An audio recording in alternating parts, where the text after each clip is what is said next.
மத்தேயு சுவிசேஷம் 25வது அதிகாரத்தில் 1 முதல் 13 வரையுள்ள வசனங்களிலே சொல்லப்பட்டிருக்கிற ஒரு முக்கியமான காரியத்தை தான் நாம் இந்த நாளிலே தியானிக்க போகிறோம். ஆண்டவராகிய இயேசு கிறிஸ்து பரலோக ராஜ்யத்தை குறித்து அநேக காரியங்களை சொல்லியிருப்பார். அதில் முக்கியமாக அதை நாம் புரிந்து கொள்ளும்படியாக கண்டிப்பாக அறிந்து கொள்ள வேண்டும் என்பதற்காக உவமைகளாக சொல்லியிருக்கிறதை பார்க்க முடியும். அதில் ஒரு மிக மிக முக்கியமான உவமை தான் இந்த மத்தேயு சுவிசேஷம் 1 முதல் 13 வரை உள்ள வசனங்களிலே சொல்லப்பட்டிருக்கிறது. ஒவ்வொரு உவமையிலையும் ஒவ்வொரு முக்கியமான காரியத்தை ஆண்டவர் வெளிப்படுத்துகிறதை பார்க்க முடியும். இங்கே இந்த உவமையில பிரதானமாய் அவர் சொல்லுகிறது அவருடைய 2வது வருகையை சம்பந்தப்படுத்தி அவர் சொல்லுகிறார். ஏன் அப்படி சொல்லுகிறார் அப்படின்னா, இந்த மத்தேயு 25:1வது வசனம் ஆரம்பிக்கிறதே அப்பொழுது என்று ஆரம்பிக்கிறது. அப்பொழுது பரலோக ராஜ்யம் தங்கள் தீவட்டிகளை பிடித்து கொண்டு என்று சொல்லப்பட்டிருக்கிறது. பரலோக ராஜ்யத்தை குறித்து நிறைய காரியங்களை ஆண்டவர் வெளிப்படுத்துகிறார்.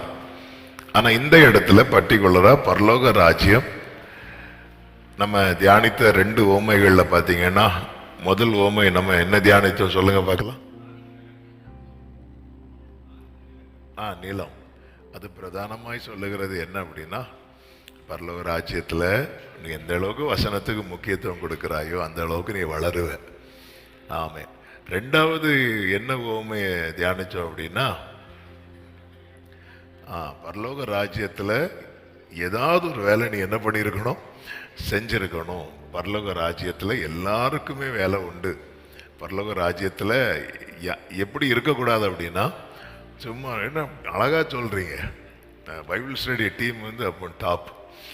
ஆமே, சும்மா இருக்கக்கூடாது, ஏதாவது ஒரு வேலை செய்யணும், கர்த்தருக்கு மகிமை உண்டாவதாக. அப்படி ஒவ்வொரு காரியத்தையும் சொல்லப்பட்டிருக்கிறது. இங்கே பிரதானமாய் கிங்டம் குறித்து சொல்லும்போது அவருடைய வருகை ரிலேட்டடா, அப்பொழுது பரலோக ராஜ்யம் தங்கள் தீவட்டிகளை பிடித்து கொண்டு மணவாளனுக்கு எதிர்கொண்டு புறப்பட்ட 10 கன்னிகைகளுக்கு ஒப்பா இருக்கிறது என்று சொல்லப்பட்டிருக்கிறது. அவர் ஏன் அதை ரிலேட் பண்ணி சொல்றார் அப்படின்னா, 24வது அதிகாரத்துல அதனுடைய 3வது வசனத்தை வாசிக்கலாம். பின்பு ஒலிவ மலையின் மேல் உட்கார்ந்து இருக்கையில் சீஷர்கள் அவரிடத்தில் தனித்து வந்து, இவைகள் எப்பொழுது சம்பவிக்கும்? உம்முடைய வருகைக்கும் உலகத்தின் முடிவுக்கும் உலகத்தின் முடிவுக்கும் அடையாளம் என்ன எங்களுக்கு சொல்ல வேண்டும் என்றார்கள். இயேசு அவர்களுக்கு பிரதியுத்தரமாக என்று அவர் சொல்ல ஆரம்பிக்கிறார். அந்த சொன்ன கூட்டத்தில் சொன்ன உவமைதான் இந்த 25வது அதிகாரத்தில் சொல்லப்பட்டிருக்கிற உவமைகள். அதுல முதல்ல ஒரு எடுத்து சொன்னது இந்த 10 கன்னிகைகள். அவர் அதை சொல்றதுக்கு முன்னாடி இன்னொரு காரியத்தை 24வது அதிகாரத்தின் கடைசி வசனங்கள்ல சொல்லி இருக்கிறதை பார்க்க முடியும். என்னவென்றால், எஜமான் வரும் வேலையை குறித்து சொல்லுகிறார். ஒரு ஊழியக்காரன் எப்படிப்பட்டவனா இருக்கிறானா, அது 44வது வசனத்திலிருந்து, நீங்கள் நினையாத நாளிகையிலே மனுஷகுமாரன் வருவார், ஆகையால் நீங்களும் எப்படி இருங்க, ரொம்ப ஆயத்தமா இருங்க, விழித்திருங்கள், வஞ்சிக்கப்படாதிருங்கள், எச்சரிக்கையா இருங்கள். ஏற்ற வேளையில் தன் வேலைக்காரருக்கு போஜனம் கொடுத்து அவர்களை விசாரிக்கும்படி எஜமான் வைத்த உண்மையும் விவேகம் உள்ள ஊழியக்காரன் யாவன்? எஜமான் வரும்போது அப்படி செய்கிறவனாக காணப்படுகிறவனே பாக்கியவான் என்று சொல்லிவிட்டு அடுத்து சொல்றார் 48வது வசனத்துல, அந்த ஊழியக்காரனோ பொல்லாதவனா இருந்து என் ஆண்டவன் வர நாள் செல்லும் என்று தன் உள்ளத்திலே சொல்லி கொண்டு தன் இஷ்டம் போல வாழ்வான் என்றால் அந்த ஊழியக்காரன் நினையாத நாளிலும் அறியாத நாளிகையிலும் அவனுடைய எஜமான் வந்து அவனை கடினமாய் தண்டித்து மாயக்காரருடைய அவனுக்கு பங்கை நியமிப்பான்.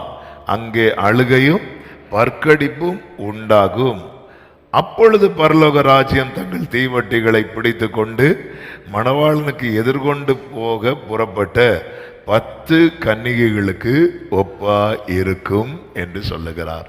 அப்ப அதன் அர்த்தம் என்ன?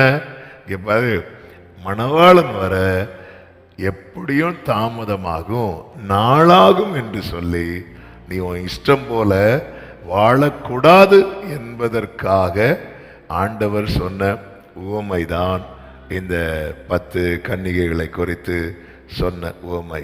அதாவது இந்த உவமை என்பது நாம் ரொம்ப அவருடைய 2வது வருகையை குறித்து ரொம்ப உணர்வுள்ளவர்களாகவும் ரொம்ப கவனம் உள்ளவர்களாகவும் எச்சரிப்பாகவும் காணப்பட வேண்டும். அவருடைய வருகைக்கான அடையாளத்தில் ஒன்று என்ன அப்படின்னா, அவருடைய வருகையை குறித்த நினைவே அந்த உணர்வே இல்லாமல் போய்விடும். ஆண்டவர் எவ்வளவு இதா சொல்றாங்க பாருங்க. அவர் வர நாளாகும்னு சொல்லிட்டு இருக்கிறான் பாரு. அவர் நினையாத நாளில் வந்து அழுகையும் பற்கடிப்பும் நிறைந்த இடத்துல அவனை தூக்கி போடுவார். அப்படி ஒரு சூழ்நிலை வந்துடக்கூடாது என்று சொல்லி சீஷர்கள் உணர்ந்து கொள்ள வேண்டும் என்பதற்காக ஆண்டவர் இந்த உவமையை சொல்லுவார். இந்த உவமை நமக்கு அழகா நன்றாய் தெரியும். 10 கன்னிகைகள். அந்த 10 கன்னிகைகளில் 5 பேர் சேர்த்து கொள்ளப்படுகிறார்கள், 5 பேர் கைவிடப்படுகிறதை பார்க்க முடியும். ஆமே, நம்ம எல்லா வசனங்களையும் வாசித்து நம்ம பைபிள் ஸ்டடிக்குள்ளே போகணும். ஆனால் அதுக்குள்ள டைம் இல்லை. ஆமாம், இது சம்பவம் நீங்கள் ஏற்கனவே படிச்சிருப்பீங்க. நான் இதில் ஒரு சில காரியங்களை சொல்லி ஜெபிக்க விரும்புகிறேன். கர்த்தருக்கு மகிமை உண்டாவதாக. இந்த அதிகாரத்தில் 10 பேரை குறித்து சொல்லப்பட்டிருக்கிறது. 10 பேர். ஆரம்பம் துவங்கினது 10 பேர். ஆனால் அந்த ரேஸ் முடியும் போது 5 பேர் தான் இருக்கிறாங்க. ஆண்டவர் இதை அழகா சொல்லுவார்.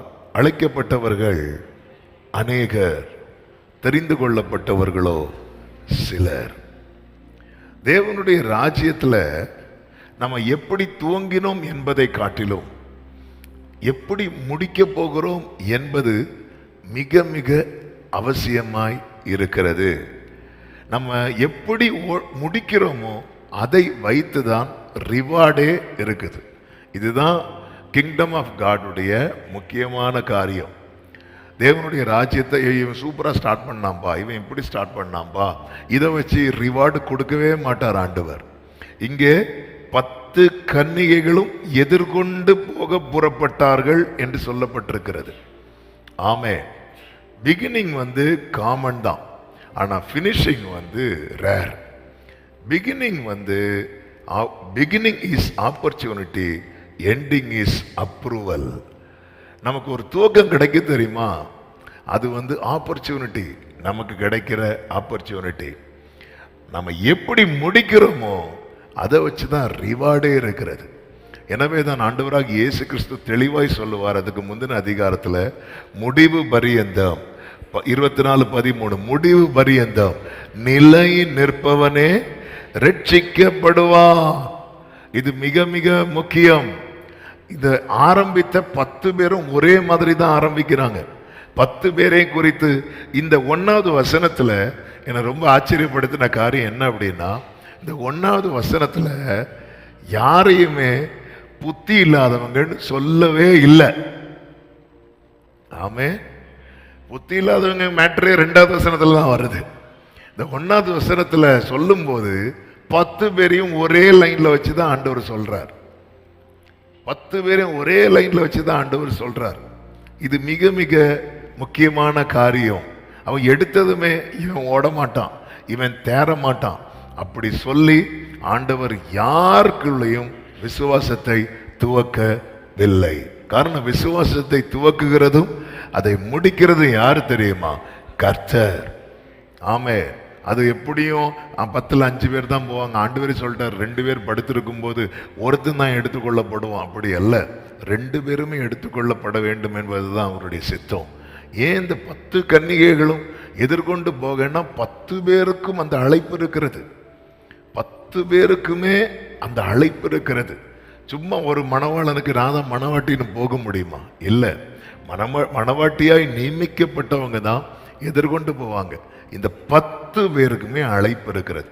அதனாலதான் தீவட்டிகளை பிடித்து கொண்டு மணவாளனுக்கு எதிர்கொண்டு போக புறப்பட்ட 10 கன்னிகைகளுக்கு ஒப்பாய் இருக்கிறது. என கேட்கிற அன்பு சகோதரா சகோதரி, நம்முடைய ஆரம்பம் பாருங்க. அநேக நல்ல ஆரம்பிப்பாங்க.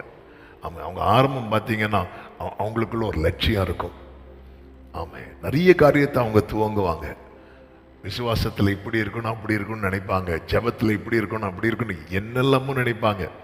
அவன் மினிஸ்ட்ரியில் அப்படி இருக்கணும், இந்த மாதிரி இருக்கணும், ஆண்டவரை பின்பற்றுறதுல இப்படி இருக்கணும், நம்ம மற்றவங்கள மாதிரி இருக்கக்கூடாது, உறுதியாக பின்பற்றணும், இயேசுவின் பின்னே போக துணிந்தேன் பின்னோக்கே நான், இப்படி எல்லாம் நல்லா தான் ஆரம்பிப்போம். ஆனால் நம்முடைய ஆரம்பம் அந்த ஆதி அன்பு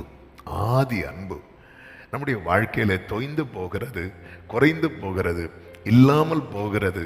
அந்த ஆரம்பத்தில் கொண்டிருந்த நிலை நம்மை விட்டு நஷ்டப்பட்டு போகிறது.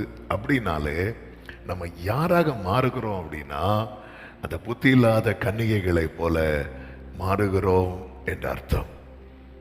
ஆமே, ஆண்டவர் சொல்லுவார்ல, நீ மரண பரியந்தம் உண்மையாயிரு. மரண பரியந்தம், முடிவு பரியந்தம், மரண பரியந்தம், முடிவு பரியந்தம். அப்போ இங்க பினிஷ் பண்றது தான் மேட்ரு.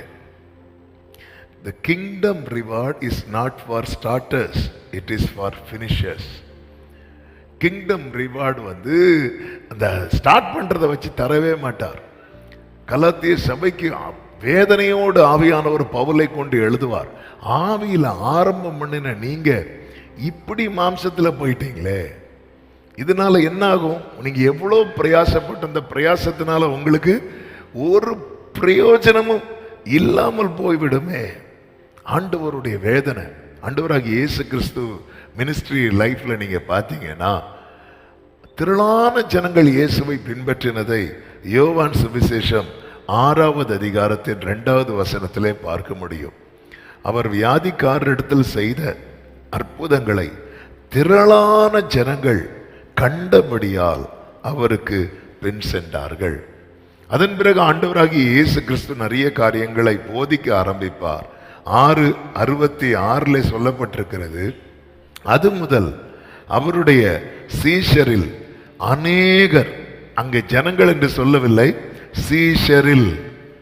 சீஷரில் அநேகர் அவருடனே கூட நடவாமல் பின்வாங்கினார்கள். அவருடனே கூட அது முதல் நடவாமல் தான், அதுக்கு முன்னாடி நடந்தாங்க. நிறைய பேர் அவருக்கு முன்னாடி அதுக்கு முன்னாடி நடந்தாங்க. ஆனா அது முதல் அவருடனே கூட நடவாமல் பின் சென்றார்கள் என்று சொல்லப்பட்டிருக்கிறது. அப்ப இப்ப ஒரு 12 சீஷர்கள் இருக்கிறாங்க. லூக்கா 22வது அதிகாரத்தின் 28, 29, 30 வசனங்களை வாசிக்கலாம். லூக்கா 22, 28, 29, 30 வசனங்கள். மேலும் எனக்கு நேரிட்ட சோதனைகளில் என்னோட கூட நிலைத்திருந்தவர்கள் நீங்கள். இதுதான் ஆண்டவர் சொல்றார். சீசன் ஆயிட்டல்ல, உனக்கு பரலோகம் அப்படி சொல்லவே இல்லை. நீ நிலைத்திருக்கிறது, என்னோடு கூட நிலைத்திருந்தவர்கள் நீங்களே. ஆகையால் என் பிதா எனக்கு ஒரு ராஜ்யத்தை ஏற்படுத்தினது போல நானும் உங்களுக்கு ஏற்படுத்துகிறேன். நீங்கள் என் ராஜ்யத்திலே, என் பந்தியிலே போஜனபானம் பண்ணி இஸ்ரவேலின் 12 கோத்திரங்களை நியாயம் தீர்க்கிறவர்களாய் சிங்காசனத்தின் மேல் உட்காருவீர்கள் என்றார். கரங்களை உயர்த்தி ஒரு ஹல்லேலூயா சொல்லுவோமா?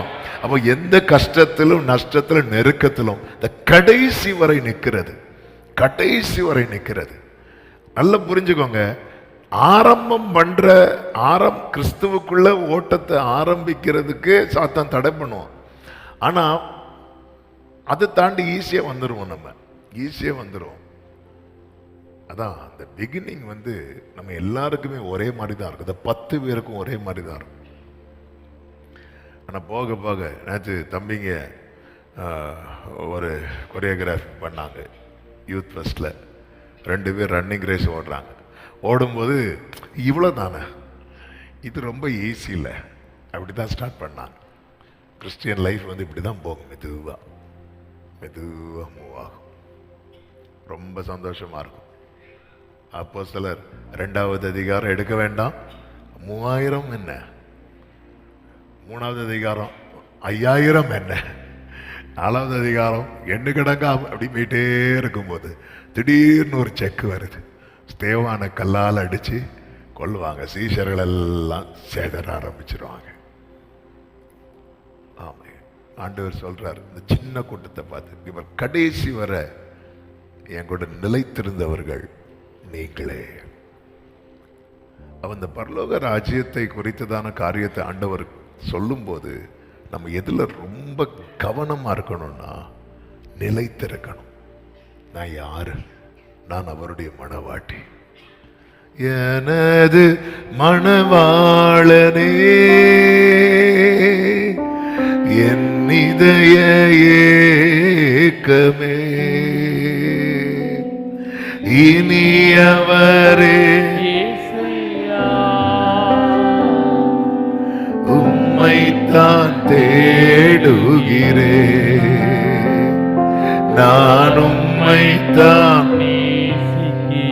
2வது ஒரு முக்கியமான காரியம் என்ன அப்படின்னா, இது ஒரு கேள்வி. என்ன கேள்வி? 1வது வசனத்தை மறுபடியும் வாசிக்கலாம். 1-2 வசனங்கள்.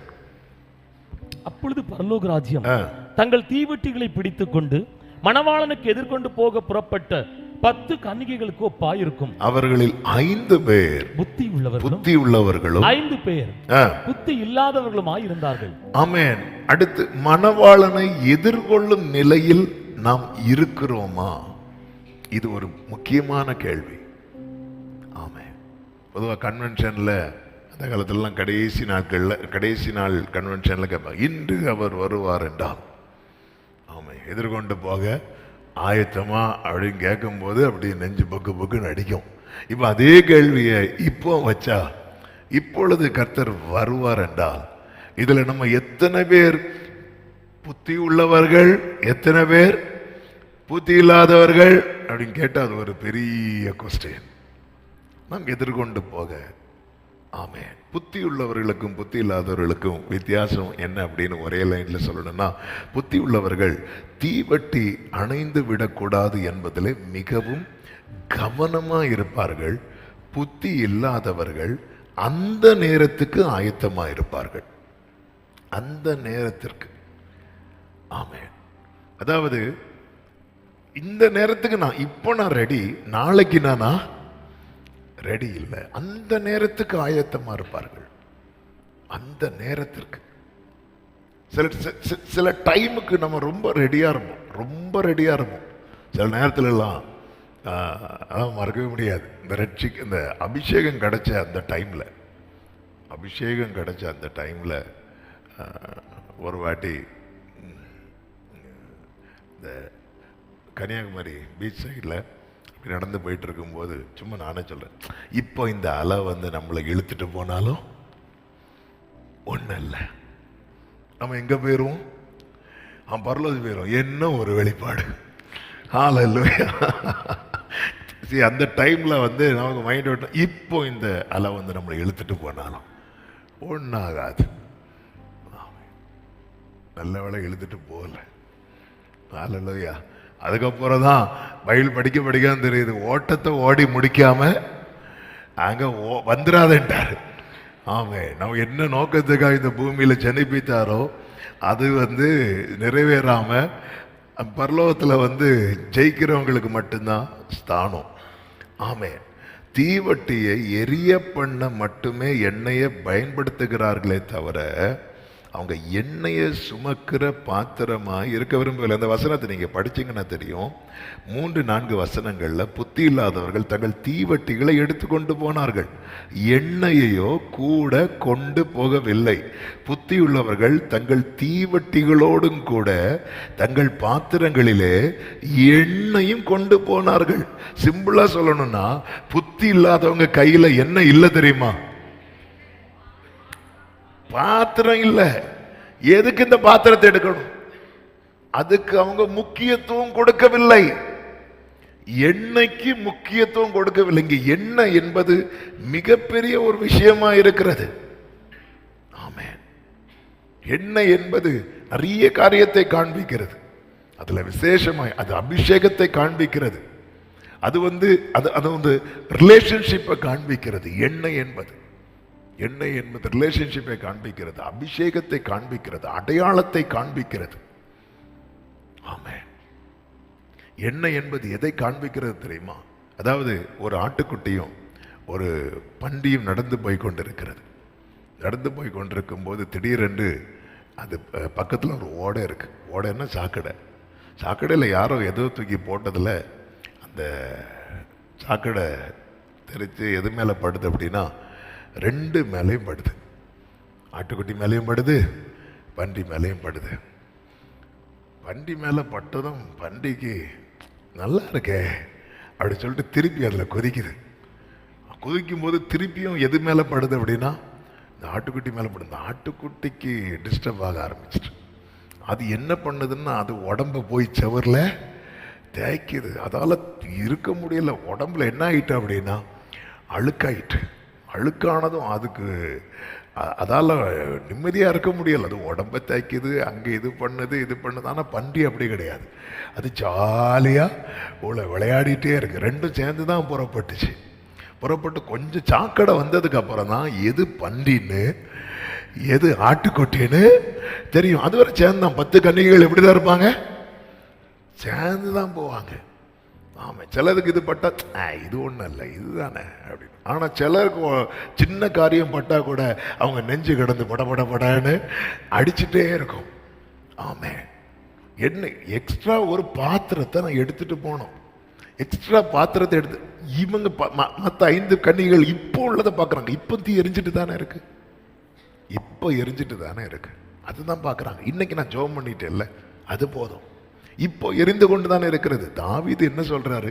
ஆண்டவரே, வேதனை உண்டாக்கும் வழி என்னிடத்தில் உண்டோ என்று நீங்க பாருங்க ஆண்டவரே. நீங்க பார்த்து எனக்கு இன்னைக்கு நான் ஓகேவா இருக்கிறேன், இன்னைக்கு நான் சூப்பரா இருக்கிறேன், இன்னைக்கு நான் உம்முடையவனா இருக்கிறேன், இன்னைக்கு என்னால் ஜெபம் பண்ண முடியுது, இன்னைக்கு என்னால் அபிஷேகத்தில் நிரம்பி ஜெபிக்க முடியுது. நாளைக்கு நான் இப்படி இருப்பேன்னு எனக்கு தெரியாது. வேதனை உண்டாக்கும் வழி என்னிடத்தில் உண்டோ என்று பார்த்து, என்னிடத்தில் உண்டோ என்று பார்த்து. ஆண்டவரே, சத்துரு ஏதாவது பிளான் வச்சிருக்கிறானு பார்த்து அப்படி இல்லை, என்கிட்ட இருக்குதா அதை பார்த்து நித்திய வழியிலே என்னை நடத்தும். இந்த புத்தி உள்ளவர்களை குறித்து நம்ம பார்க்கும்போது அவங்க அந்த தீவெட்டி அதில் எண்ணெய் எப்பவுமே இருக்கணும்னு நினைப்பாங்க. அப்படி நினைக்கிறதுனால தான் அவங்க அதை எக்ஸ்ட்ரா ஆயிலை கையில் வச்சிருக்கிறாங்க. எக்ஸ்ட்ரா ஆயில் கையில் வைக்கிறது மட்டும் இல்லை, அவங்க டிலேக்கு ரெடியாக இருக்கிறாங்க. Readiness for delay. ஒரு வேளை லேட் ஆயிட்டுனா, ஒரு வேளை டிலே ஆயிட்டுனா. ஆமே. இந்த புத்தி இல்லாதவங்களுக்கும் புத்தி உள்ளவங்களுக்குள்ள வித்தியாசமே இதுதான். புத்தி உள்ளவங்க டிலே ஆனாலும் ஆமே அவங்க ரெடியா இருக்கணும் அப்படிங்கிறதுல டிலேக்கு ரெடியா இருக்கிறாங்க. தாமதத்துக்கு தாமதமானா என்ன பண்ணலாம் அதுக்கு ரெடியா இருக்கிறாங்க. இந்த வருமுன் காப்பம் இருக்குல்ல, அதுக்கு தூங்கும் போதும் அலர்ட்டா இருக்கிறாங்க. மணவாளன் வரும்போது இமீடியட்டா ரெஸ்பாண்ட் பண்றாங்க. மணவாளன் அது மிட் நைட் எந்த டைம் வந்தாலும் சரி. இதான் புத்தி உள்ளவர்கள், இதான் ஆயத்தமானவர்கள் தங்கள் எண்ணெய் குறையாதபடி காத்து கொள்வார்கள். இது ரொம்ப முக்கியம். நம்ம லைஃப்ல ஏதாவது தொய்ந்து போகுதுன்னா நமக்கு அந்த அவேர்னஸ் நமக்கு இருக்கணும். அந்த அவேர்னஸ் நம்ம யாரையுமே அந்த இடத்துல இந்த பரலோக ராஜ்யத்தை பொறுத்த வரைக்கும் பிளேம் பண்ணவே முடியாது. அப்படி பிளேம் பண்ணா முதல்ல யாரை தான் பிளேம் பண்ணணும் தெரியுமா? மணவாளனை தான் ப்ளேம் பண்ணணும். ஏன்னா அவர் தான் வர என்னாச்சு, டிலே ஆகுச்சு. இங்க அந்த சாப்டருக்கே இடம் கிடையாது. ஆமா, எப்பவுமே ரெடினஸ் ஃபார் டிலே. ஆமா, இதை தியானிக்கும் போது ஆண்டவர் நீ தாமதத்துக்கு ஆயத்தமா இருக்கிறாயா, அது இல்லை, அது இல்லைன்னு வரும்போது தானே வேற வழி நம்ம தேடுறோம்.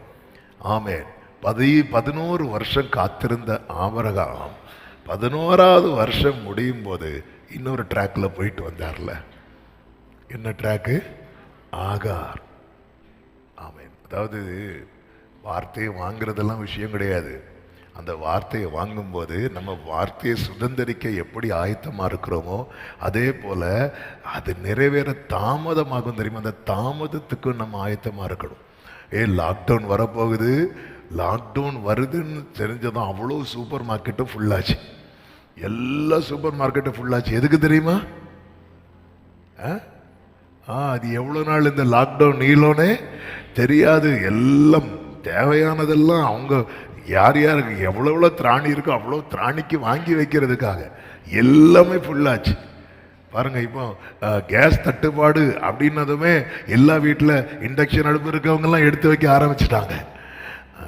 ஆமே, எல்லாமே அவர் ஒரு டிலேக்காக எவ்வளோ ஆயத்தமாறாங்க தெரியுமா? இந்த ஆயத்தம் யார்கிட்ட இல்லை அப்படின்னா அந்த புத்தி இல்லாதவங்கன்னு சொல்லப்பட்டவங்கள்ட்ட இல்லை. ஆண்டவராக இயேசு கிறிஸ்து ஒரு விஷயம் நடந்து வரும்போது அவருக்கு ரொம்ப பசி உண்டாயிட்டு. பசி உண்டானது அவருடைய பார்க்குறாரு. பார்க்கும்போது ஒரு மரம் இங்கே வாங்க, இங்கே வாங்க, இங்கே வாங்கன்னு கூப்பிட்டுட்டு இருந்துச்சு. என்ன மரம் தெரியுமா?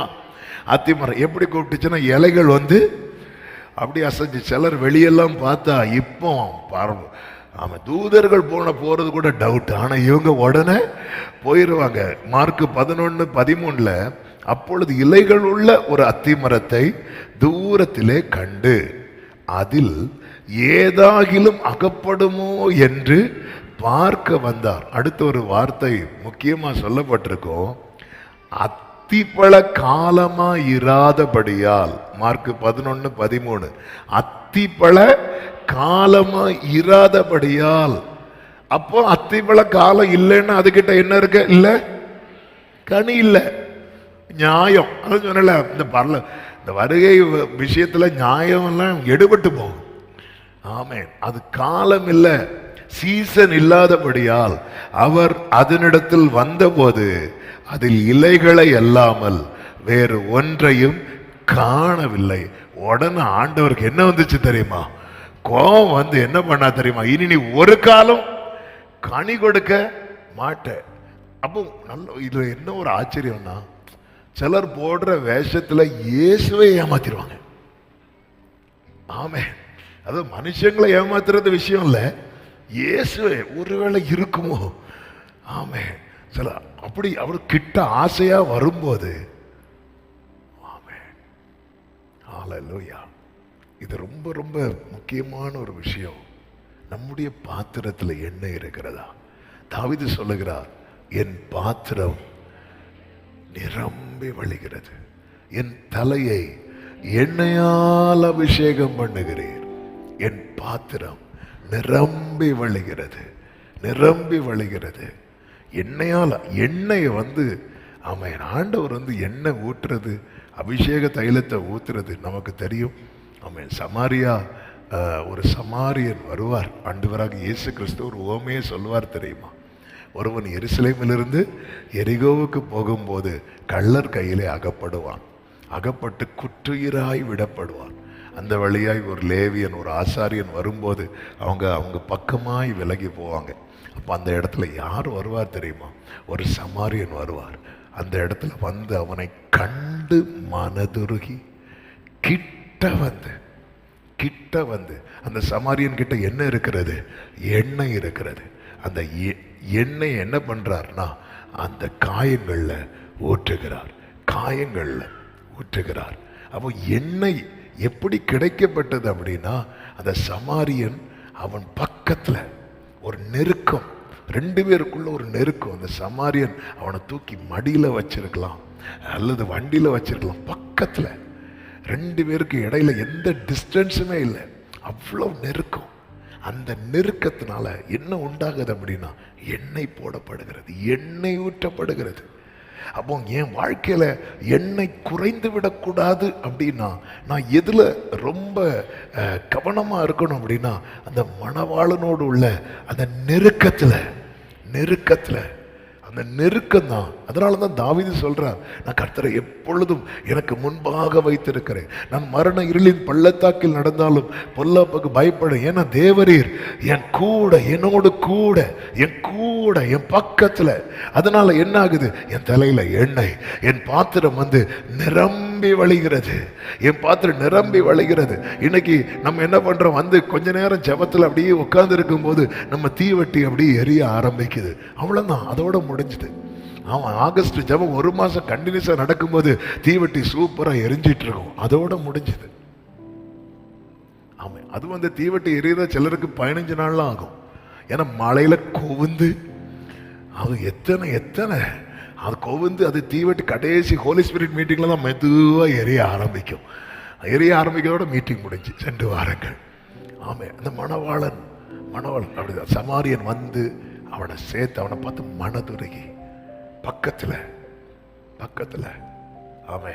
அசாமில் இந்த வார்த்தையை பேசும்போது ஆண்டவர் ஒரு வார்த்தையை சொல்ல வைத்தார். எவ்வளவு எண்ணெய் அவனுக்கு ஊற்றப்பட்டிருக்கும் தெரியுமா? ஆமே, உன் காயங்களின் ஆழம் கூட கூட கூட எண்ணெயின் அளவு அதிகரித்து கொண்டே இருக்கும். ஹல்லேலூயா. உன்னை சில உபத்திரவத்தின் பாதையில நடத்துறது உன் மேல எண்ணெயை அதிகமாய் வைப்பதற்காக. ஆமென் சொல்லுங்க பார்க்கலாம். உன் வேதனையின் அனுபவம் கூட கூட கூட நான் மரண இருளின் பள்ளத்தாக்கில என்னை நடத்துறாரே அப்படின்னு பார்க்கல, அதுல நான் நடக்கும் போதோ ஆமா எனக்கு ஒண்ணு தெரியும், இப்ப என் தலையில எண்ணெய் வர போகுது தெரியுமா? எண்ணெய் வரப்போகிறது. ஆமென் சொல்லுங்க. தேவ பிள்ளை வாழ்க்கையில ஒரு வேதனையின் பாதையை தேவன் அனுமதிக்கிறார்னாலே அவர் உனக்கு எண்ணெய் போடுறதுக்கு ரெடி ஆயிட்டார்னு அர்த்தம். ஒரு ஆமென் சொல்லுங்க பார்க்கலாம். அப்ப இந்த இடத்துல ஆமே எண்ணெய் ரொம்ப ரொம்ப அவசியம். எண்ணெய் என் வாழ்க்கையில குறையக்கூடாதுன்னா ஆமே அவரோடு இருக்கிற அந்த உறவு கட்டாயிரவே கூடாது. நம்ம கனி உள்ள காலத்துல வந்திருந்தீங்கன்னா, ஆண்டவரே நீங்க மட்டும் ஞாயிற்றுக்கிழமை வந்திருந்தீங்கன்னா ஆமே ஆண்டவரே அப்படி இருப்போம். ஆண்டவரே ஜனவரி 1 நாங்க கண்டிப்பா வருவோம். ஏன்னா 31ஆம் தேதி அப்படி ஒரு தீர்மானம் நாங்க எடுப்போம், சரியான தீர்மானம் எடுப்போம். அதெல்லாம் சான்ஸே கிடையாது ஆண்டவரே. ஆனா நீங்க அப்படி வரமாட்டேங்கிறீங்களே ஆண்டவரே. அதுவும் இந்த சிலருக்கெல்லாம் இந்த லென்த் டேஸ்ல ஆண்டவர் வரணும். 40 நாள் அப்படி இருமா.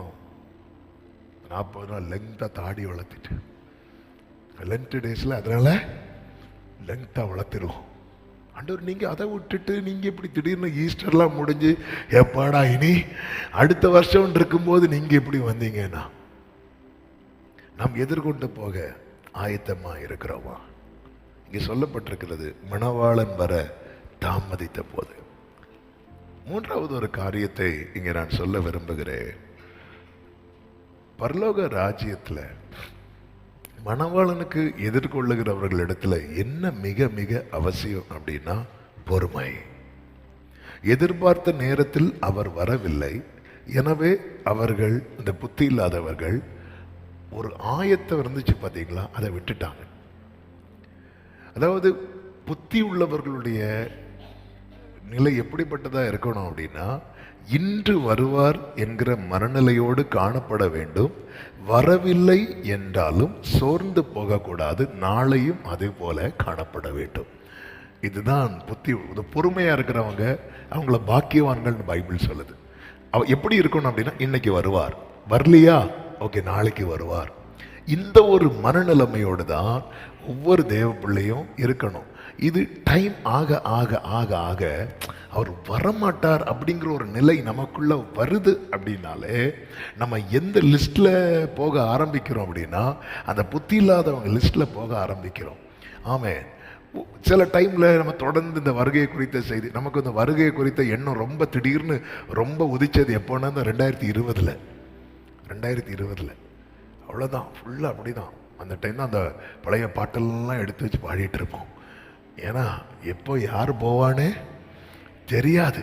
அப்படியே எடுத்து வச்சுட்டு பரலோகமே சொந்தமே, அப்புறம் ஜோதி தோன்றுமோர் தேசம் உண்டு, அவன் கொஞ்ச காலம் இயேசுக்காக ஃபுல்லா. அதுதான் அந்த டைம்ல வேற கர்த்தர் உன் கண்ணீரை துடைப்பார், உன் அப்பத்தை உன் மாம்பு செய்கிற தொட்டி ஆசீர்வாதம், அந்த வசனமே வேண்டாம் ஆண்டவரே அந்த டைம்ல. ஆமே, கர்த்தர் உன்னை அந்த டைம்ல நமக்கு ஆமே எப்பவுமே எப்பவுமே நேசரேவும் திருவருகை இந்நாளில் இருந்திடினோ ஆசையுடன் சந்திக்கவே ஆயத்தமாய் வைத்து கொள்ளும் வாழ்த்துகிறே இயேசுநாதா வாழ்த்துகிறே. இக்காலையில் நிறைய பேர் பாத்தீங்களா வேகமா ஸ்டார்ட் பண்ணிடுவாங்க, வேகமா ஸ்டார்ட் பண்ணிடுவாங்க. நான் ஏதாவது செஞ்சே ஆகணும் ஆண்டவருக்கு சொல்லிட்டு ரொம்ப வேகமா செய்வாங்க. அந்த வேகம் ஒரு வாரம் இருக்கும், ஒரு மாசம் இருக்கும், அதுக்கப்புறம் அந்த வேகத்தை காணாது. நிறைய பேர் வந்து பிரேயர் பண்ணுவாங்க. சில டைம்ல அவங்க பிரேயரை பார்த்தா திடீர்னு அதான் ஒண்ணு இந்த அர்த்தம் இல்லைன்னா அந்த அர்த்தம், திடீர்னு அதிகாலையில் எழுப்பி அப்படி ஜோம் பண்ணிட்டு இருப்பாங்க. அதுக்கப்புறம் திருப்பி பகல் நேரத்தில் கொஞ்ச நேரம் அப்படி எங்கேயாவது அப்படி ப்ரேயர் பண்ணுவாங்க. அடுத்து ஈவினிங் டைம்ல தானியல் 3 வேளை, நாங்கள் 5 வேளை அப்படி ஜோம் பண்ணுவாங்க. கொஞ்ச நாளுக்கு அப்புறம் அது போயிடும். இந்த பொறுமையா இருக்கிறவங்க அப்படின்னா என்ன அப்படின்னா, அவங்க கிட்ட இது எதுவுமே குறையாது. அவங்க கிட்ட ஜெபஜீவியம் குறையாது, அவங்க விசுவாசம் குறையாது, அவங்க எப்பவுமே ரெடியா இருப்பாங்க. அதனாலதான் எக்ஸ்ட்ரா என்ன. ஆமே, அந்த 10 கன்னிகைகள்ல புத்தி இல்லாத 5 பேர் ஒரு குறிப்பிட்ட டைம் வர அவங்க ரொம்ப ஆயத்தமா இருந்தாங்க. ரொம்ப ஆயத்தமா இருந்தாங்க, மிகவும் ஆயத்தமா இருந்தாங்க.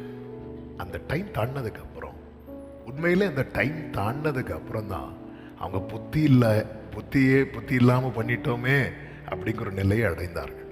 அதாவது இன்னைக்கு இந்த பைபிள் ஸ்டடியில கவனிக்கிற நம்ம லைஃபை எடுத்து பார்த்தா, நம்ம பாஸ்ட் லைஃபை பார்த்தா, நம்ம மணவாளனுக்கு எதிர்கொண்டு போக ஆயத்தமா இருந்த நாட்கள் உண்டு. இன்னைக்கு அப்படி இருக்குதான் கேட்டா ஒரு பெரிய கொஸ்டின். ஏன் இல்லை அப்படின்னா, அவர் வரல. 2000 வருவாருன்னு பார்த்தோம், 2010 வருவாருன்னு பார்த்தோம், 2020 வருவாருன்னு பார்த்தோம், 2025 வருவாருன்னு பார்த்தோம், 26 போகுது. இனி வர்றது மாதிரி தெரியல. ஆமே,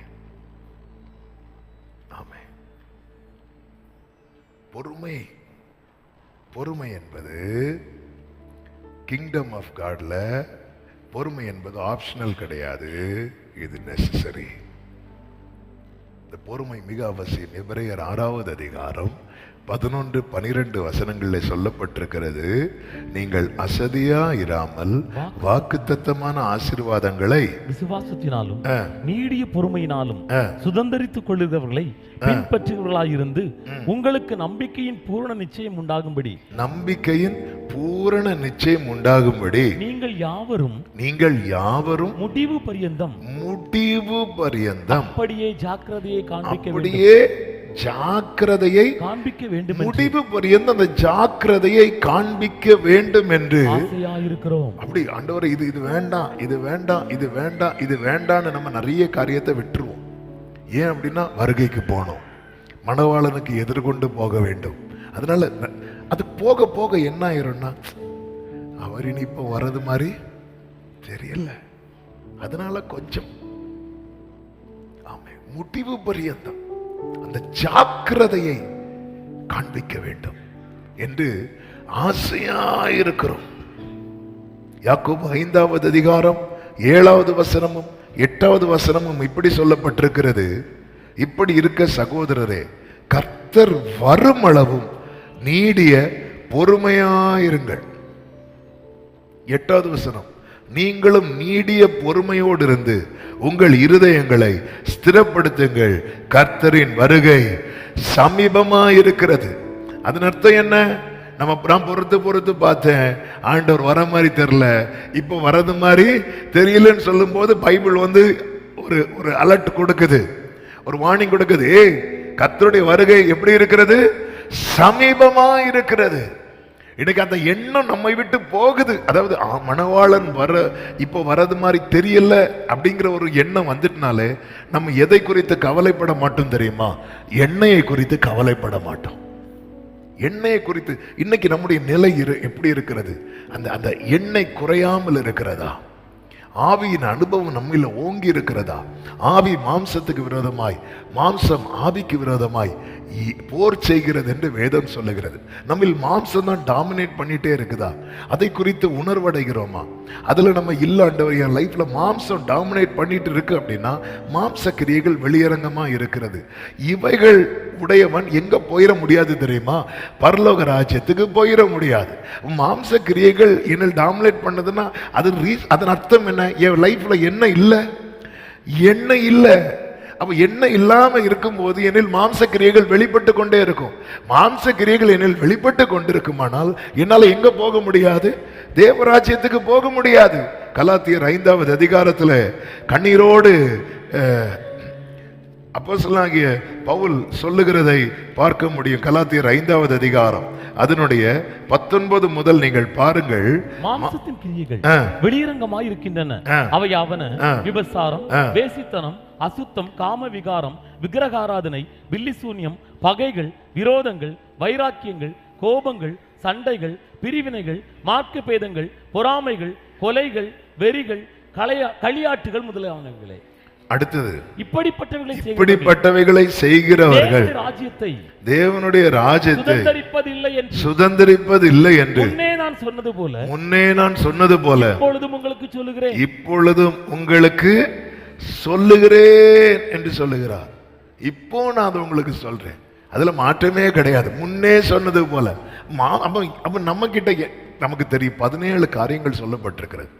ஆவியின் கனி எத்தனை சொல்லப்பட்டிருக்கு தெரியுமா? ஆவியின் கனி எத்தனை? உண்மையில நீங்க பாத்தீங்கன்னா ஆவியின் கனி ஒண்ணுதான். அதுல இருந்தா எல்லாமே ஆவியின் அப்படின்னா கனிகள்னு சொல்லி இருக்கணும். ஆமே, மாம்ச கிரியைன்னு சொல்லல, மாம்ச கிரியைகள் சொல்லி இருக்கு, ஆவியின் கனின்னு சொல்லி இருக்கு. அன்பு இல்லை என்றால் ஒன்றுமே இல்லை.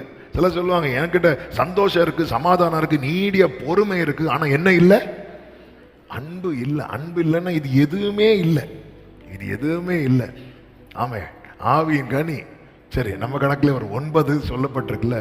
9 பெருசா 17 பெருசா? சில கூட்டி பார்க்குறாங்க. 9 பெருசா 17 பெருசா? அப்போ எதுதான் ஜாஸ்தியா இருக்கு? மாம்ச கிரியைகள் தான். அப்போ அது நம்மில் வெளிப்படாத இருக்க நமக்கு எது அதிகமா தேவை தெரியுமா? எண்ணெய். இன்னைக்கு நம்மில் அதான் சொல்லல, நம்ம ரொம்ப அலர்ட்டா இருந்த டைம் இருந்து நம்முடைய ஆரம்பம். அந்த டைம்ல இதெல்லாம் நம்ம ரொம்ப கண்ட்ரோல் பண்ணி, கோபம் வந்தாலும் அதை வெளியே காட்டாம உடனே ஒதுங்கி, அவன் பிரச்சனைக்கு போகாம, வேற சண்டை பிரிவினை சண்டைக்கு போக மாட்டோம், அப்படி இருப்போம். ஆமே, ஆமா. இன்னைக்கு அதெல்லாம் போய் முதல்ல சண்டை ஏதாவது வந்துட்டு அவ்வளவுதான். அப்போ இவைகளை உடையவர்கள், இப்படிப்பட்டவைகளை செய்கிறவர்கள் தேவனுடைய ராஜ்யத்தில் சுதந்திரிப்பதில்லை என்று முன்னே நான் உங்களுக்கு சொன்னேன்ல. ஆமா, அது கேன்சல் தான், அப்படி இல்லை. இப்போ நான் அதுதான் சொல்றேன். பைபிளை பொறுத்த வரைக்கும் ஒரு காரியம் தெளிவா தெரிகிறது. அன்னைக்கு ஒண்ணு, இன்னைக்கு ஒண்ணு கிடையாது. ஆமா, அன்னைக்கு எதுவோ என்னவோ அதுதான் என்னைக்கும். ஆண்டவரே, இன்னைக்குள்ள ட்ரெண்ட் வேற. ஆண்டவரே, ட்ரெண்டுக்கு ஏற்ற மாதிரி பைபிள் இல்லை. அவன் இன்னைக்குள்ள ட்ரெண்ட் எல்லாம் உலகத்துக்கு ஏற்றா போல வந்தது. இது பரலோக ராஜ்யத்துக்குரியது. அப்ப நம்ம லைஃப்ல ரொம்ப பொறுமையா இருக்கணும்.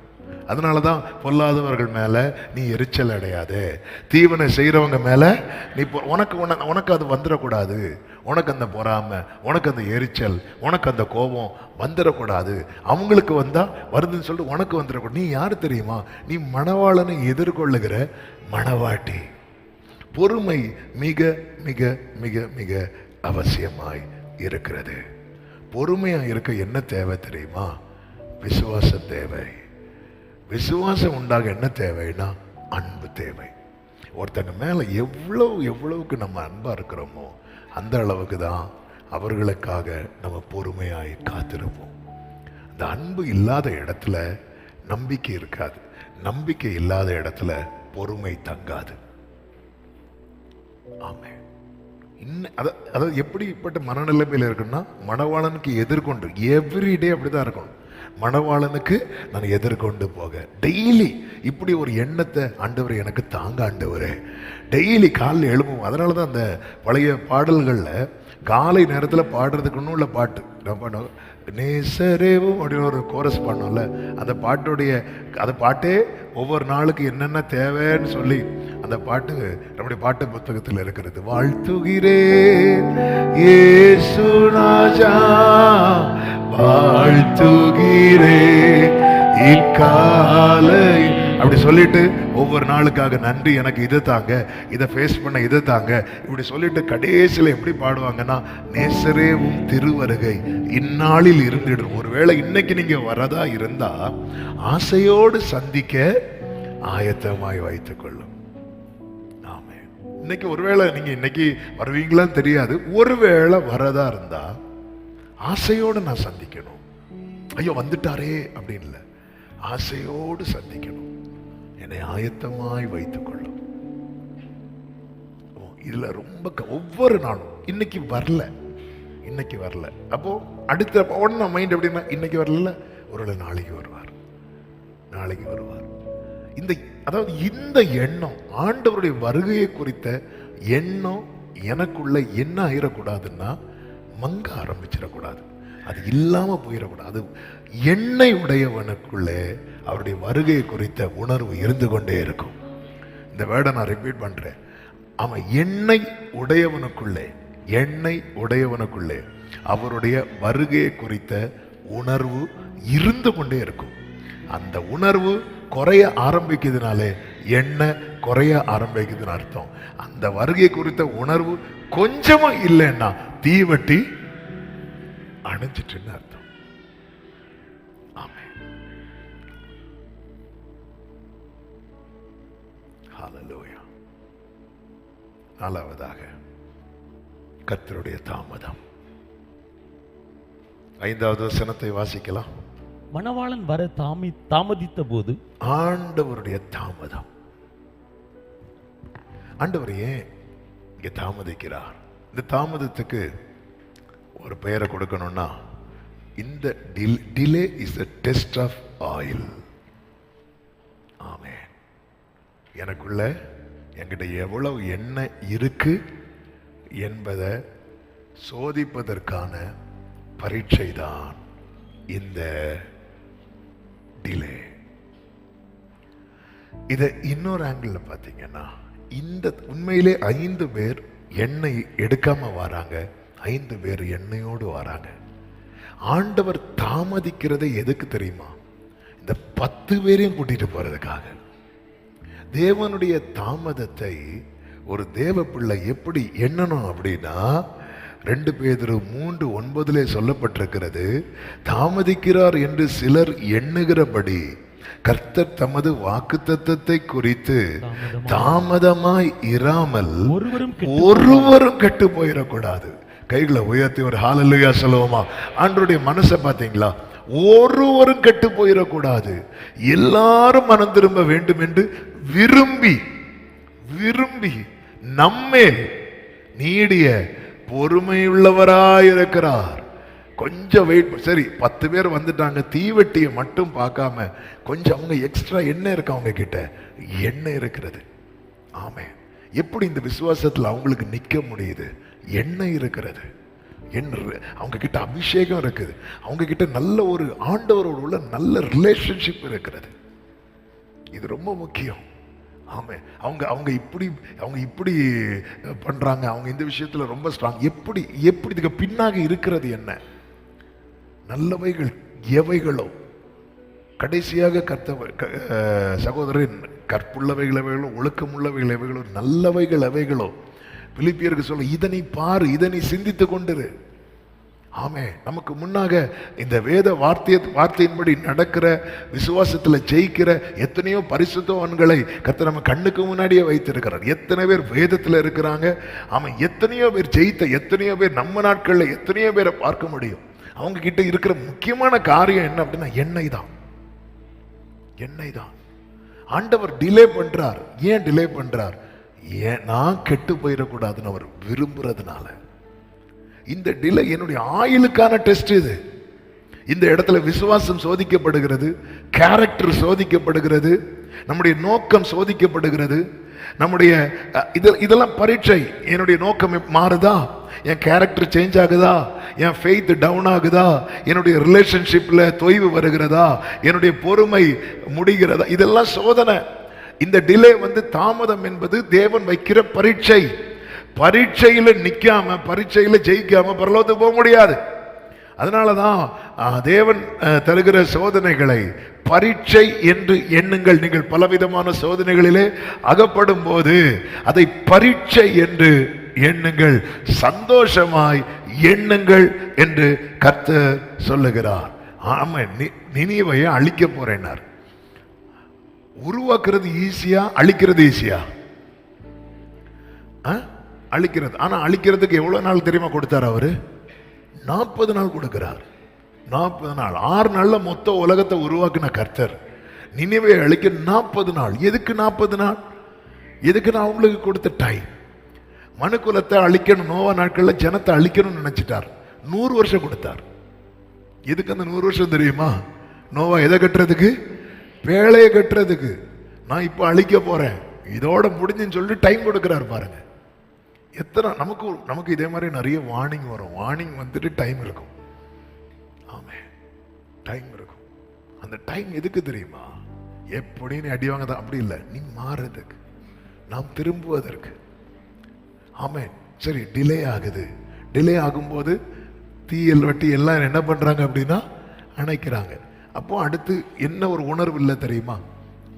ஒருவேளை நீ வரும்போது என்கிட்ட மற்றவங்கள்ட்ட தீய கொளுத்திடுவாங்க. இவங்க என்ன பார்க்குறாங்க அப்படின்னா, அவங்க என்ன பண்ணுறாங்க? தீ அணைச்சிட்டாங்க, நம்மளும் அணைச்சிடுவோம். அடுத்து நான் சொல்ல வருகிற பாயிண்ட் ரொம்ப முக்கியமான பாயிண்ட் இதுதான். நீங்கள் இந்த ஸ்பிரிச்சுவல் ரேஸில் மனிதர்களை டிபெண்ட் பண்ணி இருக்கவே கூடாது.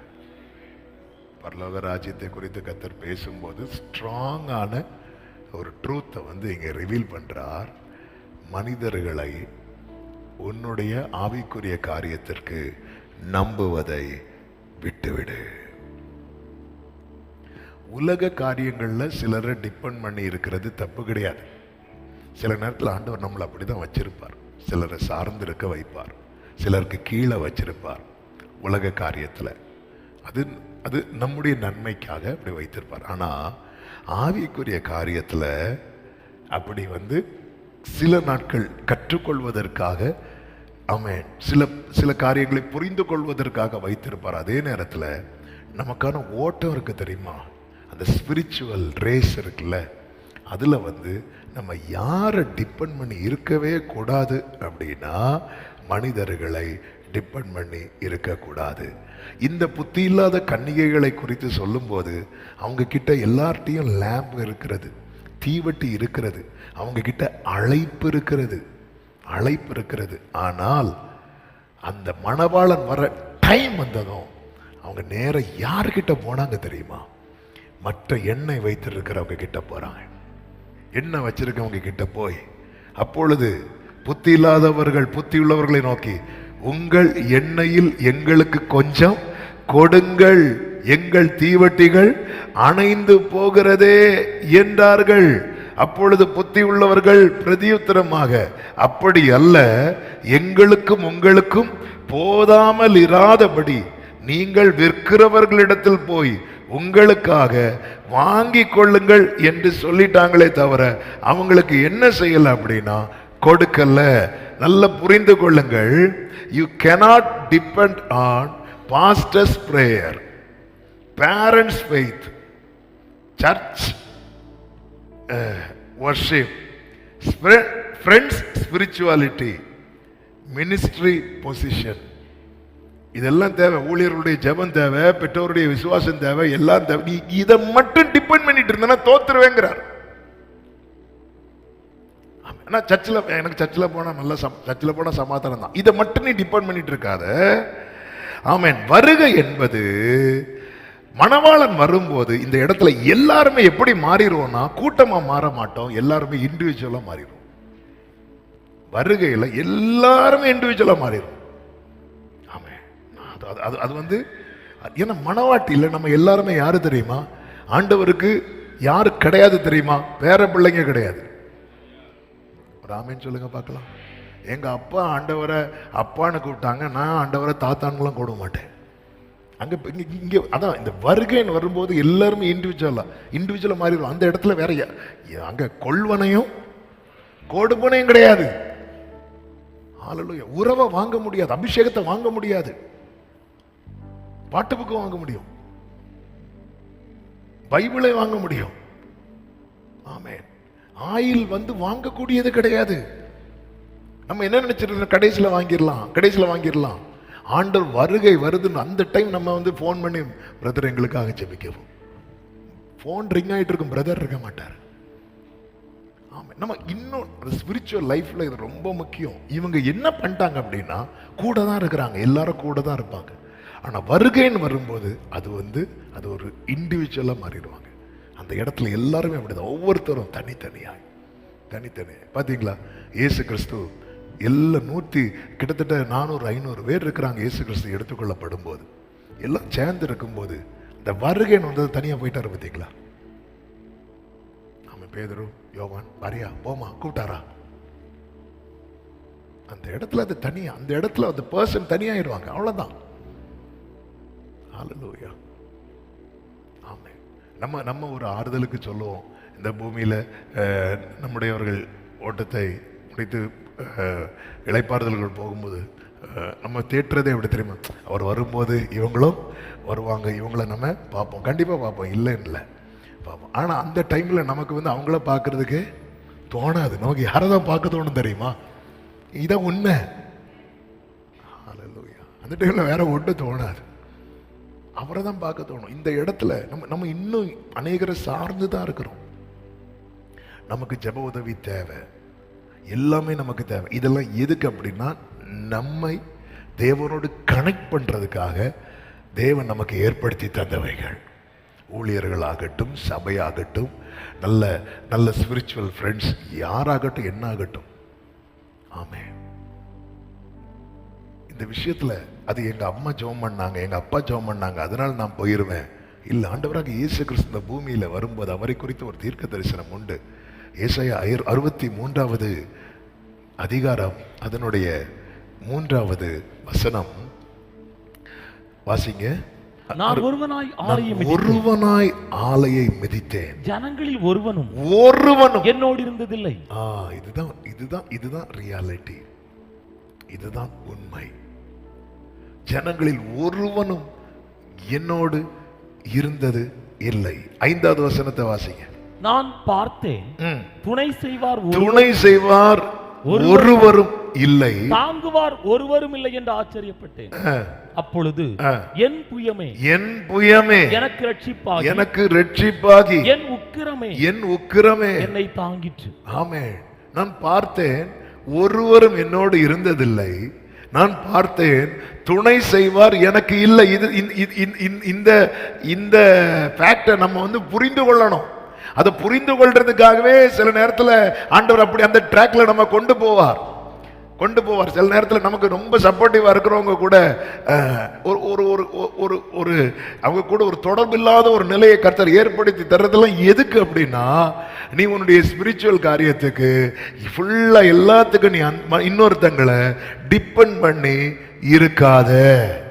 ஒரு ஆமீன் சொல்லுங்க பார்க்கலாம். எனக்காக அவங்க ஜெபம் பண்ணுவாங்க, நல்லது.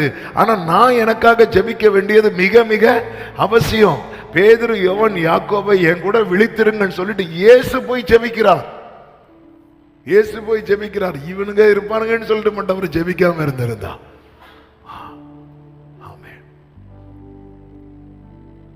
அது அவங்க எல்லாரும் ஜெபம் பண்ணுவாங்க. ஆனா நான் என்ன பண்றேன்? ஆவிக்குரிய காரியத்துல நீங்க உங்களுக்குள்ள ஒரு விசுவாச போராட்டம் வரும் பாருங்க. அந்த டைம் யாருக்குமே நிக்க முடியாது, யாராலே வர முடியாது. தீமோத்தேயுக்கு எழுதும் போது பவுல் சொல்லுகிறார், 1 தீமோத்தேயு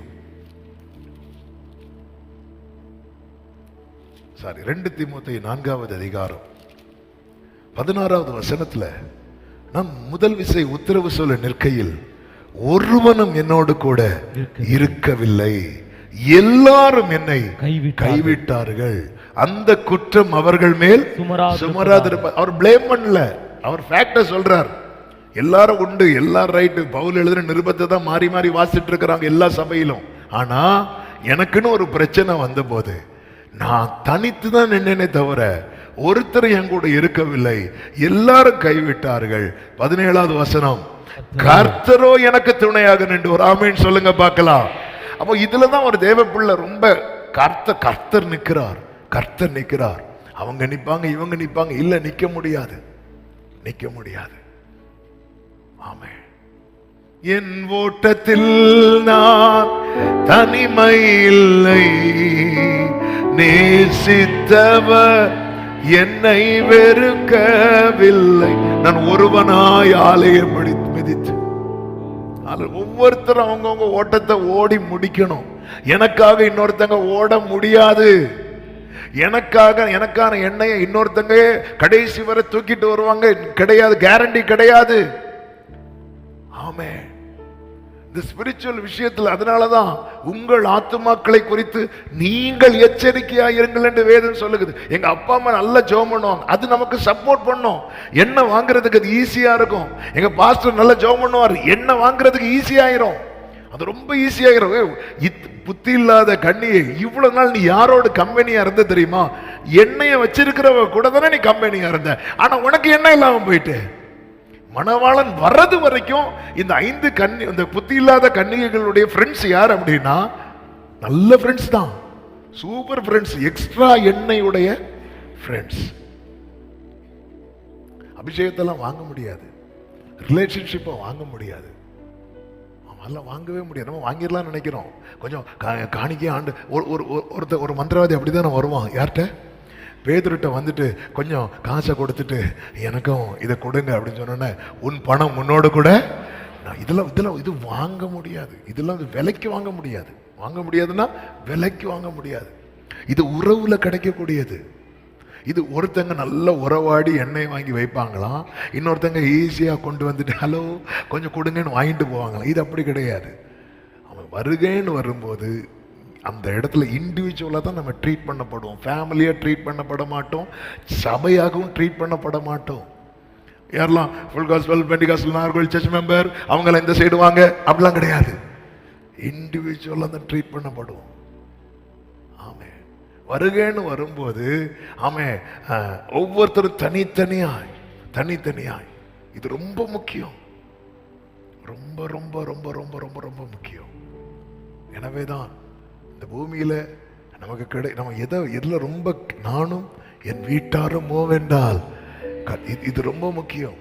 பேழைக்குள்ள நோவா எல்லாருமே என்ட்ராகணும், எல்லாருமே என்ட்ராகணும். நோவா நீ மட்டும் வந்தா போதும், மீதி எல்லாரையும் நான் கொண்டு வந்துடுறேன், இல்ல, எல்லாரும் என்ட்ராகணும், தனித்தனியா என்ட்ராகணும். நீங்க இங்க இருந்து வெளிநாட்டு போனாலே ஆமே கை குழந்தை, பிறந்த குழந்தைய நீங்க அடுத்த நாள் தூக்கிட்டு போனாலும் அந்த பிள்ளைக்கு என்ன இருந்திருக்கணும் தெரியுமா? தனி பாஸ்போர்ட் இருந்திருக்கணும், கண்டிப்பா இருந்திருக்கணும். தனி பாஸ்போர்ட் இருந்திருக்கணும். அந்த பிள்ளைக்கு சீட்டு 2 வயசு வரை சீட்டு புக் பண்ண தேவையில்லை. நீ 2 மாசம் ஆனாலும் சீட்டு அந்த பிள்ளைக்கு எக்ஸ்ட்ரா இல்லைனாலும் வெளிநாட்டுக்கு போகணும்னா அந்த பிள்ளைக்கு தனி பாஸ்போர்ட் வேணும், தனி விசா வேணும். இது மஸ்ட். நம்ம வருகைன்னு வரும்போது இந்த கூட்டமா இருந்தாலும் இதை புரிஞ்சுக்கணும் அந்த இடத்துல. ஏன்னா எல்லாருக்குமே அவர் யாரு தெரியுமா? மணவாளன். ஆமே, இது ரொம்ப முக்கியம், ரொம்ப முக்கியம். இவ்வளவு நாள் இவங்க கூட தானே இருந்தாங்க, அவங்களையும் கூட்டி அப்படி கிடையாது. வருகையில் அப்படி நம்ம ஃபேமிலியா ட்ரீட் பண்ணப்பட மாட்டோம், இண்டிவிஜுவலா தான். தீபம் அணையாமல் எரிந்திட செய்யுமே, எண்ணெய் குறையாமல் முற்றும். அதனாலதான் சொல்றேன். ஆமா, சில சொல்லுவாங்க, அது என் மனைவி நல்லா ஜெபம் பண்ணுவா. நல்லதுதான், அந்த ஜெபம் நம்மை பாதுகாக்குது. நம்ம என்னைக்கு ஜெபம் பண்ண போறோம்? உங்க வீட்டில் நீங்க நல்ல ப்ரேயர்ஃபுல்லா, நல்ல ஃபெய்த்ஃபுல்லா, எல்லாத்துலேயும் நீங்க நல்லா இருக்கிறீங்க. உங்க வீட்டில் இன்னொருத்தங்க அப்படி இல்லைன்னு அவங்களுக்காக உத்தரவாதம் எடுக்கணும். இந்த இடத்துல உண்மையா நீங்க பார்க்கணும்னா, இந்த எண்ணெய் உள்ள அந்த 5 கன்னிகைகள் அவங்க ரெடியானாங்களே தவிர, ஆனா இந்த 5 பேருக்காக உத்தரவாதம் எடுத்த மாதிரி தெரியல. எனது வருகைங்கிற விஷயத்துல அவங்கள காத்து கொள்ளணும். அது ரொம்ப முக்கியம். அது அவங்க தப்பே கிடையாது. ஏன்னா அவங்களே காத்து கொண்டாங்க. ஆமா, அது நான் இந்த சர்ச்சுக்கு போறேன், நான் இன்னொருடைய பையன், அப்படியெல்லாம் வச்சு பரலோகத்துக்கு போகவே முடியாது. ஆமா, எல்லாருடைய ஜெப உதவி தேவை. உங்களுக்கு பிரேயர் எல்லாமே தேவை. அதெல்லாம் நமக்கு சப்போர்ட் தான், ஹெல்ப் தான். அவங்க எனக்கு ஜெபம் பண்றதை வச்சு மட்டும் நான் போக முடியாது. இந்த இடத்துல நான் யாராக தான் இருக்கணும் அப்படி தெரியுமா? மனவாட்டியா தான் இருக்கணும். ஒரு ஆமேன் சொல்லுங்க பார்க்கலாம். ஆமே, இந்த காரியத்துல அது நம்ம சிலருக்கு ஒரு பழக்கம் இருக்கு பாருங்க. எல்லார்ட்டையும் ஜெபம் பண்ண சொல்லிடுவாங்க, அவங்க என்ன பண்ண மாட்டாங்க? ஜெபம் பண்ணவே மாட்டாங்க. ஆமே, இந்த காரியத்தை பார்க்கும்போது அது எவ்வளவு பெரிய ஒரு வார்னிங் நமக்கு கொடுக்கிறது. ஆமே, கர்த்தருக்கு மகிமை உண்டாவதாக. இதுல உண்மையிலே இதெல்லாம் ஒரு குறையா அப்படின்னு கேட்கலாம். இதெல்லாம் இந்த வருகையில சின்ன தப்ப கூட பெரிய விஷயமா கன்சிடர் பண்ணப்படுகிறது. இந்த இடத்துல இவங்க கிட்ட உண்மையிலேயே இவங்க ஏதாவது விபச்சாரம் பண்ணாங்களா, வேசித்தனம் பண்ணாங்களா, கொலைப்படம் ஒண்ணுமே இல்லை. கொஞ்சம் எண்ணெய் எக்ஸ்ட்ரா இல்லை. இது ஒரு குற்றமா? நம்ம இன்னைக்கு சின்ன இதெல்லாம் தப்பான்னு சொல்லி விடுறோம் தெரியுமா? இதெல்லாம் நாளைக்கு நமக்கு பெரிய கண்ணியா மாறுறத கொஞ்சம் யோசித்து பாருங்க. இந்த இடத்துல அவங்க என்ன தப்பு பண்ணாங்க?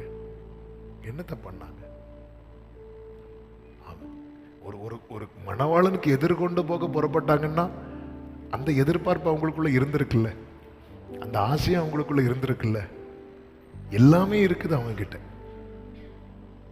கொஞ்சம் எண்ணெய் எக்ஸ்ட்ரா எடுத்துட்டு வரல. இது ஒரு தப்பா?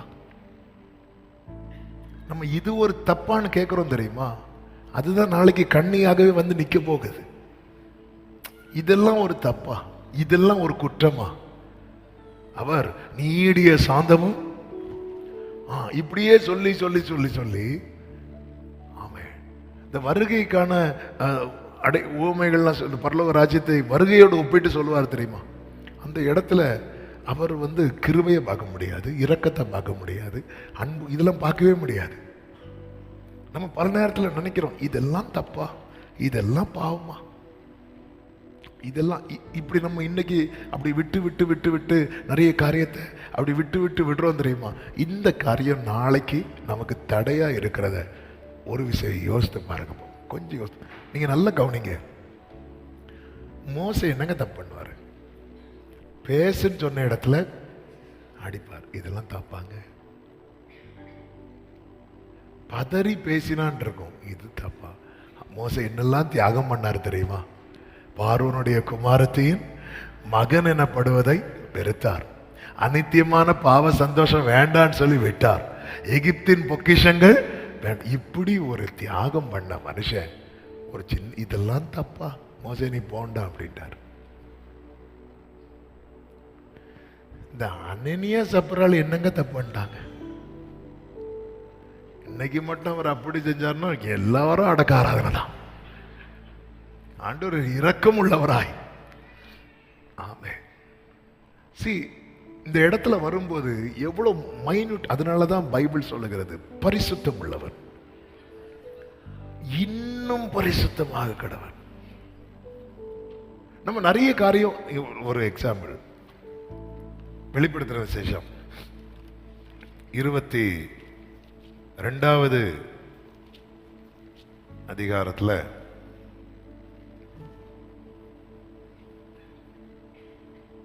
21 8வது வசனத்தை பாருங்க. 7-8 வாசிங்க. ஜெயம் கொள்ளுகிறவன் எல்லாவற்றையும் சுதந்திரித்துக் கொள்ளுவான்.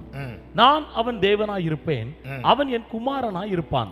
பயப்படுகிறவர்களும் அவிசுவாசிகளும் அருவருப்பானவர்களும் கொலைபாதகரும் விபச்சாரக்காரரும் சூனியக்காரரும் விக்கிரகாராதனைக்காரரும் பொய்யர் அனைவரும் இரண்டாம் மரணமாகிய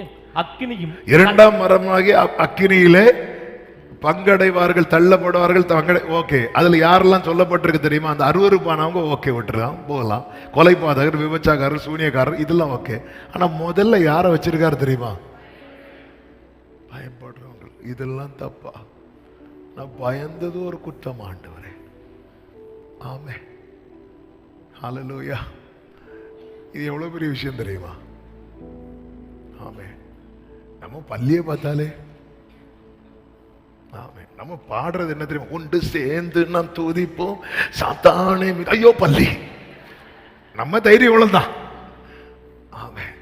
என்ன பயப்படுறது? ஒரு 10 பிள்ளைங்க இருக்கிறாங்கன்னு வைங்களேன், ஸ்கூல்லையோ காலேஜ்லயோ 9 பேர் ஒரு தப்பை பண்றாங்க. இந்த தப்பை நான் பண்ணாம இருந்தேன்னா என்ன இந்த 9 பேர் ஒதுக்கிடுவாங்கன்னு சொல்லி பயந்து இந்த பிள்ளையும் பண்ணது தெரியுமா? இதுதான் பயந்து. ஐயோ, என் ஃபேமிலிக்குள்ள போறேன், ஃபேமிலி அந்த இடத்துல அவங்க இதெல்லாம் செய்வாங்க, நான் செய்யலைன்னா என்ன ஒதுக்கிடுவாங்கன்னு சொல்லி ஒரு பயந்து சில காரியத்துக்கு நம்ம அது விரும்பி அல்ல, பயந்து. ஆண்டவர் இங்கே கொண்டு வரார். வேலையில பயந்து, ஐயோ அவங்க பண்றது மாதிரி நம்ம இதை பண்ணலைன்னா. நிறைய பேர் சில உலக வழக்கங்களுக்கு உட்படுறது விரும்பி அல்ல, தேவ பிள்ளைகள் சொல்றேன், பயந்து. அது நாளைக்கு கண்ணியா மாறும்னு பைபிள் நமக்கு வார்ன் பண்ணுது. நீங்க ஏங்க இதை பண்றீங்க? நான் பயந்து. இந்த பயம் பண்ண வைக்கும். பயம். காலேஜில் நல்ல பிள்ளையா இருப்பான், காலேஜில் போவாங்க, ஃப்ரெண்ட்ஸ் எல்லாம் சேர்ந்து நம்ம இது பண்ணலாம் அப்படிம்பாங்க. இந்த பிள்ளை ஒதுங்கினதும் ஒதுக்க ஆரம்பிச்சிருவாங்க. ஐயோ நம்மளை ஒதுக்கிற கூடாதுன்னு சொல்லிட்டு அந்த பிள்ளை பயந்து இன்னும் சின்ன விஷயம், ஆனால் அது ஒரு பெரிய பயப்படுகிறவர்கள். பைபிள் ஃபுல்லா பயப்படாதேன்னு இருக்கும். பயப்படாதேன்னு சொல்லிட்டு கடைசியில் பயப்படுறவனை தூக்கி நம்ம சின்ன இதெல்லாம் தப்பான்னு சொல்லி எந்த காரியத்தையும் லேஸ்ல விடக்கூடாது. அதனாலதான் வேதம் சொல்லுகிறது, பரிசுத்தம் உள்ளவன் இன்னும் பரிசுத்தம்.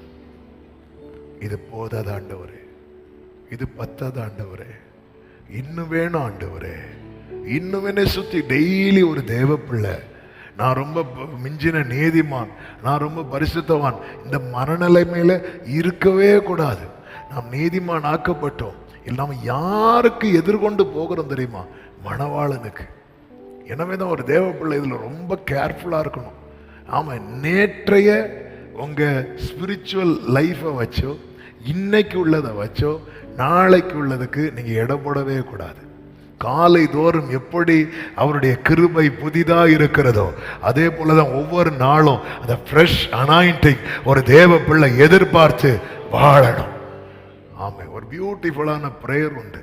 உமக்கு பிரியமானதை செய்ய எனக்கு கற்றுத்தாரும், நீரே என் தேவன். 143வது சங்கீதம் 10வது வசனம். உம்முடைய நல்ல ஆவி என்னை செவ்வையான வழியிலே நடத்துவாராக. ஆமேன் சொல்லுங்க பார்க்கலாம். அடுத்த 2 காரியத்தை 5 நிமிஷத்துல சொல்லி ஜெபிக்க விரும்புகிறேன். 6வதாக அதனுடைய 5வது வசனத்தில் சொல்லப்பட்டிருக்கிறது, மணவாளன் வர தாமதித்த போது அவர்கள் எல்லாரும் நித்திரை மயக்கம் அடைந்து தூங்கி விட்டார்கள். அப்போ இதன் அர்த்தம் என்ன? டிலே வந்து எல்லாரையும் அஃபெக்ட் பண்ணும், எல்லாரையும் அஃபெக்ட் பண்ணும். ஆண்டவருடைய தாமதம் இருக்குல்ல, அது புத்தி இல்லாதவர்கள் தூங்கினார்கள், புத்தி உள்ளவர்கள் விழித்திருந்தார்கள் சொல்லவே இல்லை. அது எல்லாரையும் அஃபெக்ட் பண்ணும், எல்லாரையும் பாதிக்கும். பிரேயர் லைஃப் வந்து எல்லாருக்கும் ட்ரை ஆகும். காத்திருப்பு வந்து எல்லாருக்கும் சோர்வை கொண்டு வரும். காத்திருந்து சோர்ந்து போகாம யாருமே கிடையாது. ஆமே, பதில்கள் எல்லாருக்கும் சில நேரத்தில் தாமதமாகும். எல்லார் லைஃப்லயும் ஆண்டவருடைய ஒரு சைலண்ட் பார்ட் உண்டு. ஒரு ஆமீன் சொல்லுங்க பார்க்கலாம். எல்லாருடைய லைஃப்லயும் ஆண்டவருடைய ஒரு சைலண்ட் பார்ட் உண்டு. நீங்க பைபிளை யாரை எடுத்தாலும் சொல்ல முடியும். ஆபிரகாம் லைஃப்ல 13 வருஷம் ஆண்டவர் அமைதியா இருந்தார். அது போக அது கூட பிரச்சனை இல்லை. இந்த பையனை பலி செலுத்த கூட்டிட்டு போவார் தெரியுமா? 3 நாள் ஒண்ணுமே பேச மாட்டார், எதுவுமே பேச மாட்டார். அதுக்கு முன்னாடி சும்மா கூப்பிட்டுங்கவா, வானத்தை பாரு, நட்சத்திரத்தை பாரு, மண்ணை பாரு, இப்படி பேசிட்டு இருந்தவர். சில நேரத்தில் பார்த்துருக்கீங்களா? நீங்க எப்ப திறந்தாலும் ரேமாவா இருக்கும். சில நேரத்தில் பாருங்க, நீங்க எவ்வளவு வாசலும் உனக்கு ஐயோன்னு தான் வரும். எங்க திருப்பினாலும் என்னதான் ஆண்டவரே, அப்படி அந்த ஒரு ஆண்டவருடைய அந்த ஒரு லைஃப்ல இந்த தாமதம் எல்லாரையும் சுமந்து போகும். ஆபிரகாம் கேட்டார்ல, என்ன ஆண்டவரே தருவீர்? ஆமே. ஆனா சுமந்து போக பண்ணாலும் இந்த புத்தி உள்ளவங்க எப்படிப்பட்டவங்களா இருந்தாங்க அப்படின்னா, ஆமே, அவங்க எப்ப அவர் வந்தாலும் போகிறதற்கு எல்லாத்தையும் ரெடி பண்ணி வச்சுட்டு தான் தூங்கினாங்க. ஆமே. இங்க ஒரு பெரிய ஒரு கேள்வி இருக்கிறது. அந்த கேள்வி என்னவென்றால், நீ தாமதத்தின் பாதையில பயணிக்கிறாயா என்பதல்ல, நீ தாமதத்துக்காக ப்ரிப்பேர்டா இருக்கிறியா? இதுதான் கொஸ்டின். நீ ஆயத்தமா இருக்கிறியா? ஆமே. இங்க 2 டைப் பீப்புளை பார்க்க முடியும். Sleeping with preparation, sleeping without preparation. ஆமே. ஹல்லேலூயா. அடுத்த நாள் காலையில ஒரு இடத்துக்கு போனோம். முந்தின நாளே ப்ரிப்பேர் பண்ணி வச்சுட்டு தூங்குறவங்களும் உண்டு. நாளைக்கு காலைல ப்ரிப்பேர் பண்ணலாம்னு சொல்லிட்டு தூங்குறவங்களும் உண்டு. காலைல ப்ரிப்பேர் பண்ணுவாங்க. ஒரு வேளை லேட் ஆகிட்டுன்னு வாங்கிக்கல. 6 மணிக்கு ட்ரெயின். காலையில் 4 மணிக்கு எழும்பி நம்ம என்ன பண்ணலாம், ப்ரிப்பேர் பண்ணலான்னு சொல்லிட்டு படுத்துட்டாங்க. இவங்க எழும்புனது 5:55. எப்படி இருக்கும்?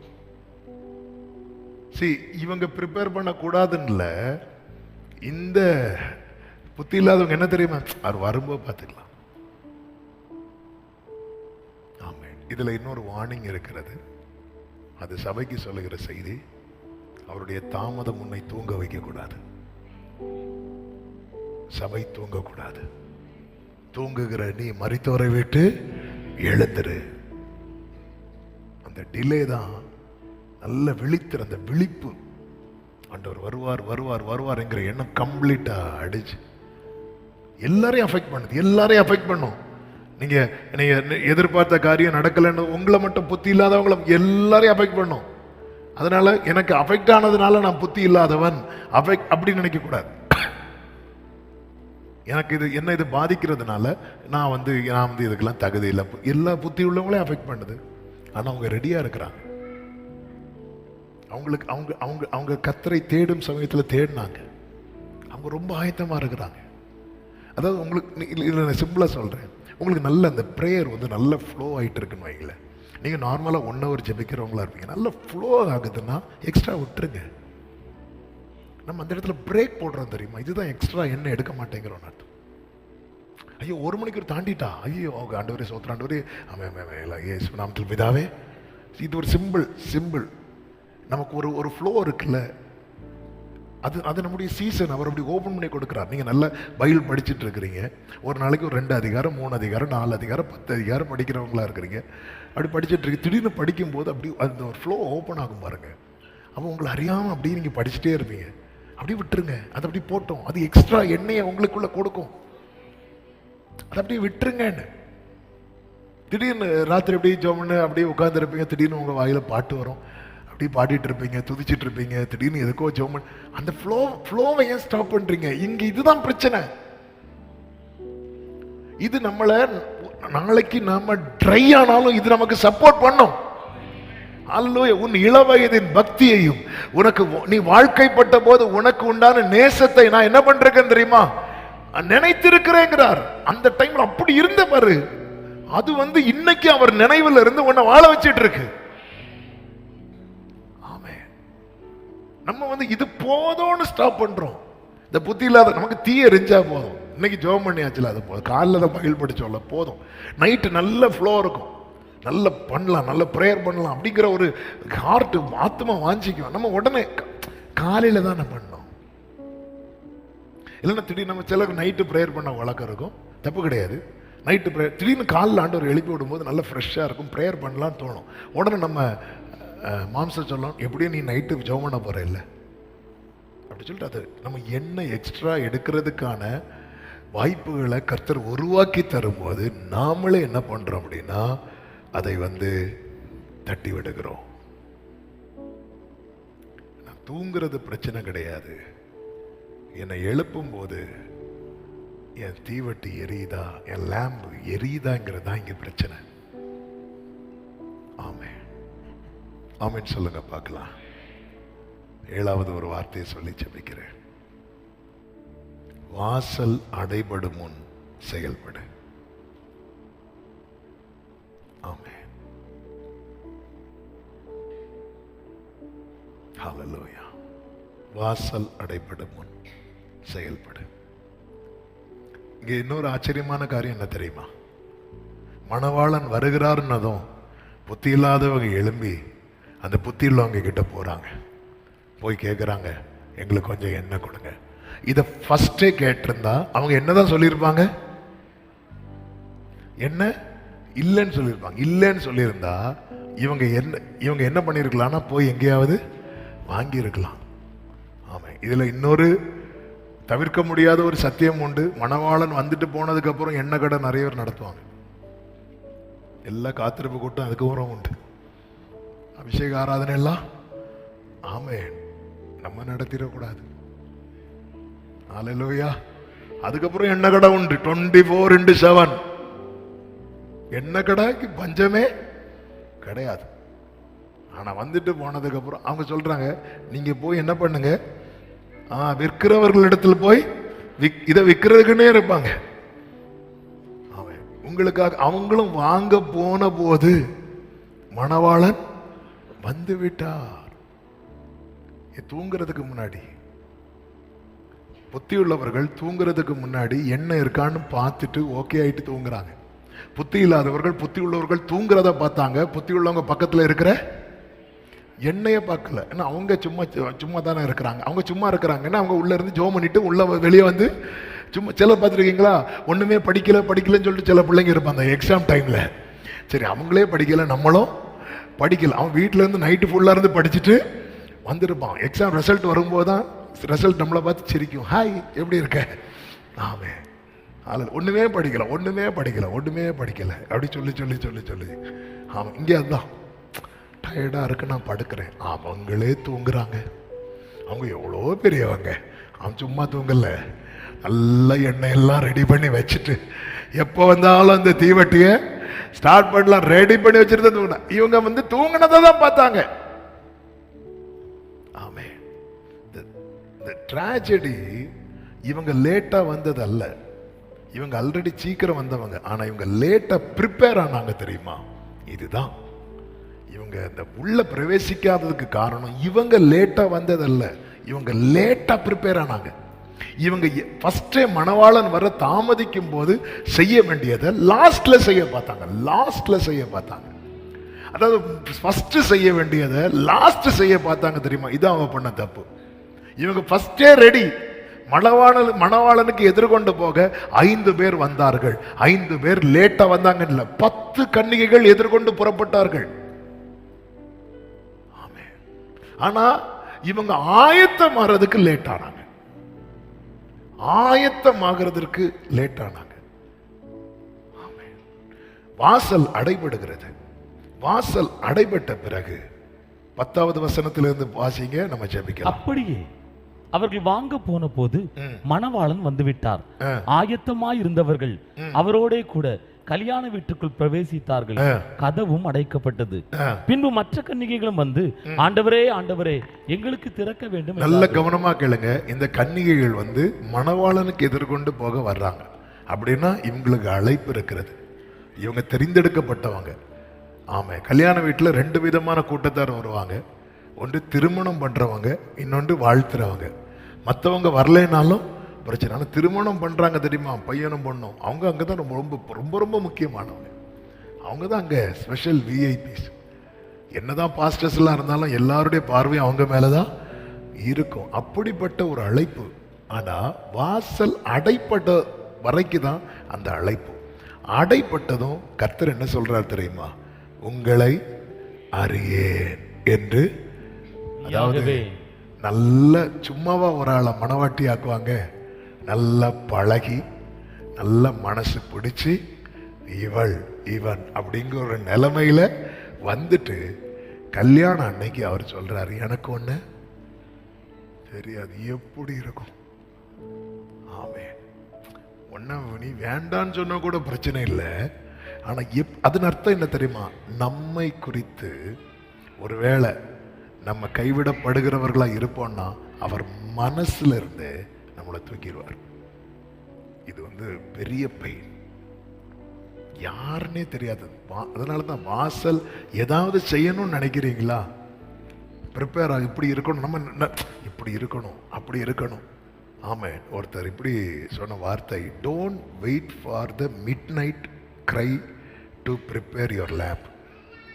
நம்ம என்ன இன்னைக்கு நைட்டு நார்ந்து அதுக்காக வெயிட் பண்ணாத அப்படிங்கிறார். Don't wait for the midnight செலல். சரி, எல்லாரும் தூங்கட்டு, இன்னைக்கு இருந்து அழுது என்னுடைய லேம்பை நான் என்ன பண்ணணும் தெரியுமா, அதுக்காக நீ வெயிட் பண்ணாத. முதலா தூங்குறது இல்லை, இதான் உண்மை, இதான் உண்மை. நம்ம இன்னைக்கு போட்டு என் புருஷன் தூங்கட்டும், அது வெளியே போட்டோம், என் மனைவி தூங்கட்டும், இன்னைக்கு எல்லாரும் தூங்கினதுக்கு அப்புறம் ஆண்டவரே அதுக்கு வெயிட் பண்ணாத. நம்ம எல்லாம் தீபத்தை பத்த வைக்க வெயிட் பண்றோம், அடுத்த ஆகஸ்டுக்காக. வெயிட் பண்ணாதீங்க, மணவாளன் வருகிற வேலை தெரியாது. அதாவது வாசல் அடைபட்டதுக்கு அப்புறம் எந்த ரிலேஷன்ஷிப் இருக்காது, கம்ப்ளீட்டா. எனக்கு உங்களை தெரியாது அப்படி யாரு எனக்கு தெரியாது. வாசல் அடைபடும். 13வது வசனம், மனுஷகுமாரன் வரும் நாளையாவது நாளிகையாவது நீங்கள் அறியாதிருக்கிறபடியால் விழித்திருங்கள். Alert daily. ஹல்லேலூயா. ஆண்டவர்ட்ட இந்த கிருபையை கேட்போம். உணர்வுள்ளவர்களாய் அவர் வர நாளாகும் அப்படின்னு சொல்லிட்டு அசதியாய் இராதபடிக்கு விழித்திருக்க, ஆசையா எதிர்கொள்ள.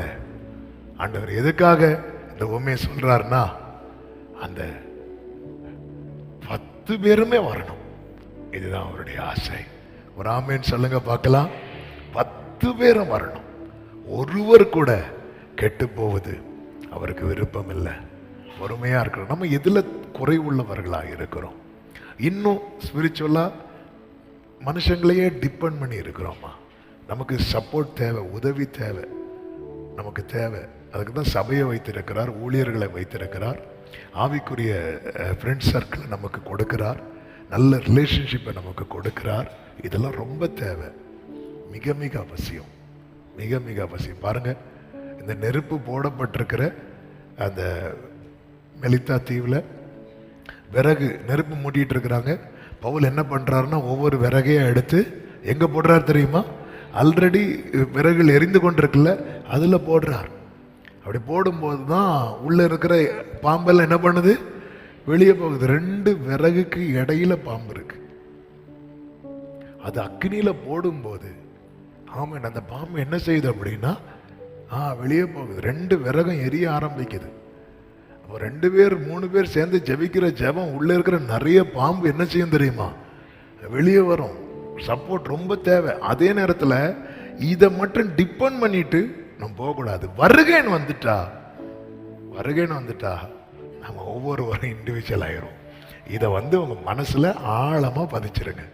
வருகைன்னு வந்துட்டா அது எங்க அப்பா கையில ரேஷன் கார்டு இருக்கு, எங்க சர்ச்சில் மெம்பர்ஷிப் ஃபார்ம் இருக்கு, இப்படிலாம் வச்சுட்டு போக முடியாது. வருகன்னு வந்துடு. ஏன்னா இது மனவாட்டி. ஆமா, அதனாலதான் பிள்ளைகளை அப்படி டியூன் பண்ணணும், அவங்களுக்காக ஜெபம் பண்ணணும். ரட்சிப்பு கர்த்தருடையது. வருகைன்னு வந்துட்டா அது சொல்லுவாங்க. அது எப்படியாவது சின்ன வயசுல சண்டே ஸ்கூல்ல சொல்லும்போது சொல்லுவாங்க, ஏய் நீ இப்படி இருந்தேன்னா உங்க அப்பா பரலோகத்துக்கு போயிடுவாங்க, நீ போயிட மாட்டேன். உடனே நாங்கள் சொல்லுவோம், அது எங்கள் அப்பா போகும்போது எங்கள் அப்பா காலை அப்படியே படிச்சிருவோம், அது ஆண்டவர் எடுத்துட்டு இப்படியெல்லாம் சிரிக்காதீங்க, நீங்களும் சொல்லியிருப்பீங்க. அது அவங்க போகும்போது அப்படியே அப்படிலாம் போக முடியாது, காலை பிடிச்சு கையை பிடிச்சு அல்லேலூயா அப்படியே தூக்கிட்டு போயிடுவார். பாருங்க, எலிசா கிட்ட பேசிட்டே இருந்தார்ல, ரதம் வந்ததும் பாய் கூட சொல்லல, ஆமே பாய் கூட சொல்ல அப்படி ஓட்டார். ஏன்னா அது மேன்மை. மகிமையில் இயேசுவை தரிசிக்கும் நேரத்தில் அந்த நல்ல நாள். ஒரு 2 நிமிஷம் முழங்கார் படிட்டு 2 நிமிஷம் ஆண்டவர்கிட்ட ஒண்ணே ஒண்ணு கேட்போம், எப்பொழுதும் என்னை ஆயத்தமாய் வைத்துக் கொள்ளும், எப்பொழுதும் என்னை ஆயத்தமாய் வைத்துக் கொள்ளும். ஒரு விஷயம், உங்க வலது கரத்தை உயர்த்தி உங்க இடது கரத்தை இருதயத்தில் வைத்து, தகப்பனே ஆண்டவரே என் நிலைமை உமக்கு தெரியும்பா, என் வாழ்க்கையில நான் கேட்கப்படாத ஒரு காரியம் உண்டு, உங்களுக்கு என்ன தெரியலன்னு சொல்ற ஒரு நிலைமை என் லைஃப்ல வரவே கூடாது. நான் உன்னை அறியேன், எனக்கு ஒண்ணு தெரியாது, அப்படி ஒரு நிலைமை என் வாழ்க்கையில வரவே கூடாது ராஜா. என்னை ஆயத்தமாய் வைத்துக் கொள்ள ஒவ்வொரு நாளும் ஆண்டவருடைய வருகையை குறித்த அந்த உணர்வு எனக்குள் இருந்து கொண்டே இருப்பதாக. ஆண்டவர், என்னுடைய ஆவிக்குரிய வாழ்க்கை தூங்கிடக்கூடாதுப்பா, திரும்ப பத்த வைக்க முடியாம ஆயிடக்கூடாது. ஆண்டவரே எனக்கு கிருபை செய்யுங்க, எனக்கு உதவி செய்யுங்கப்பா, நீர் வழி நடத்துவீராக. ஆசையாய் என் மணவாளன் இயேசு ராஜாவை நான் காணவே வாஞ்சிக்கிறேன். ஆமென். என் மணவாளன் இயேசு ராஜாவை நான் காணவே. 2 கைகளை உயர்த்தி, என் ஆசை எல்லாம் என் இயேசுதானே. ஆமென். அவர் பொன்முகம்தான் நான் பார்க்கணுமே, என் ஆசை எல்லாம் என் இயேசுதானே.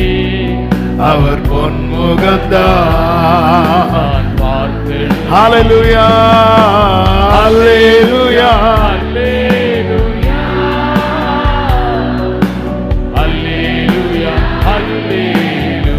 ஹல்லேலூயா,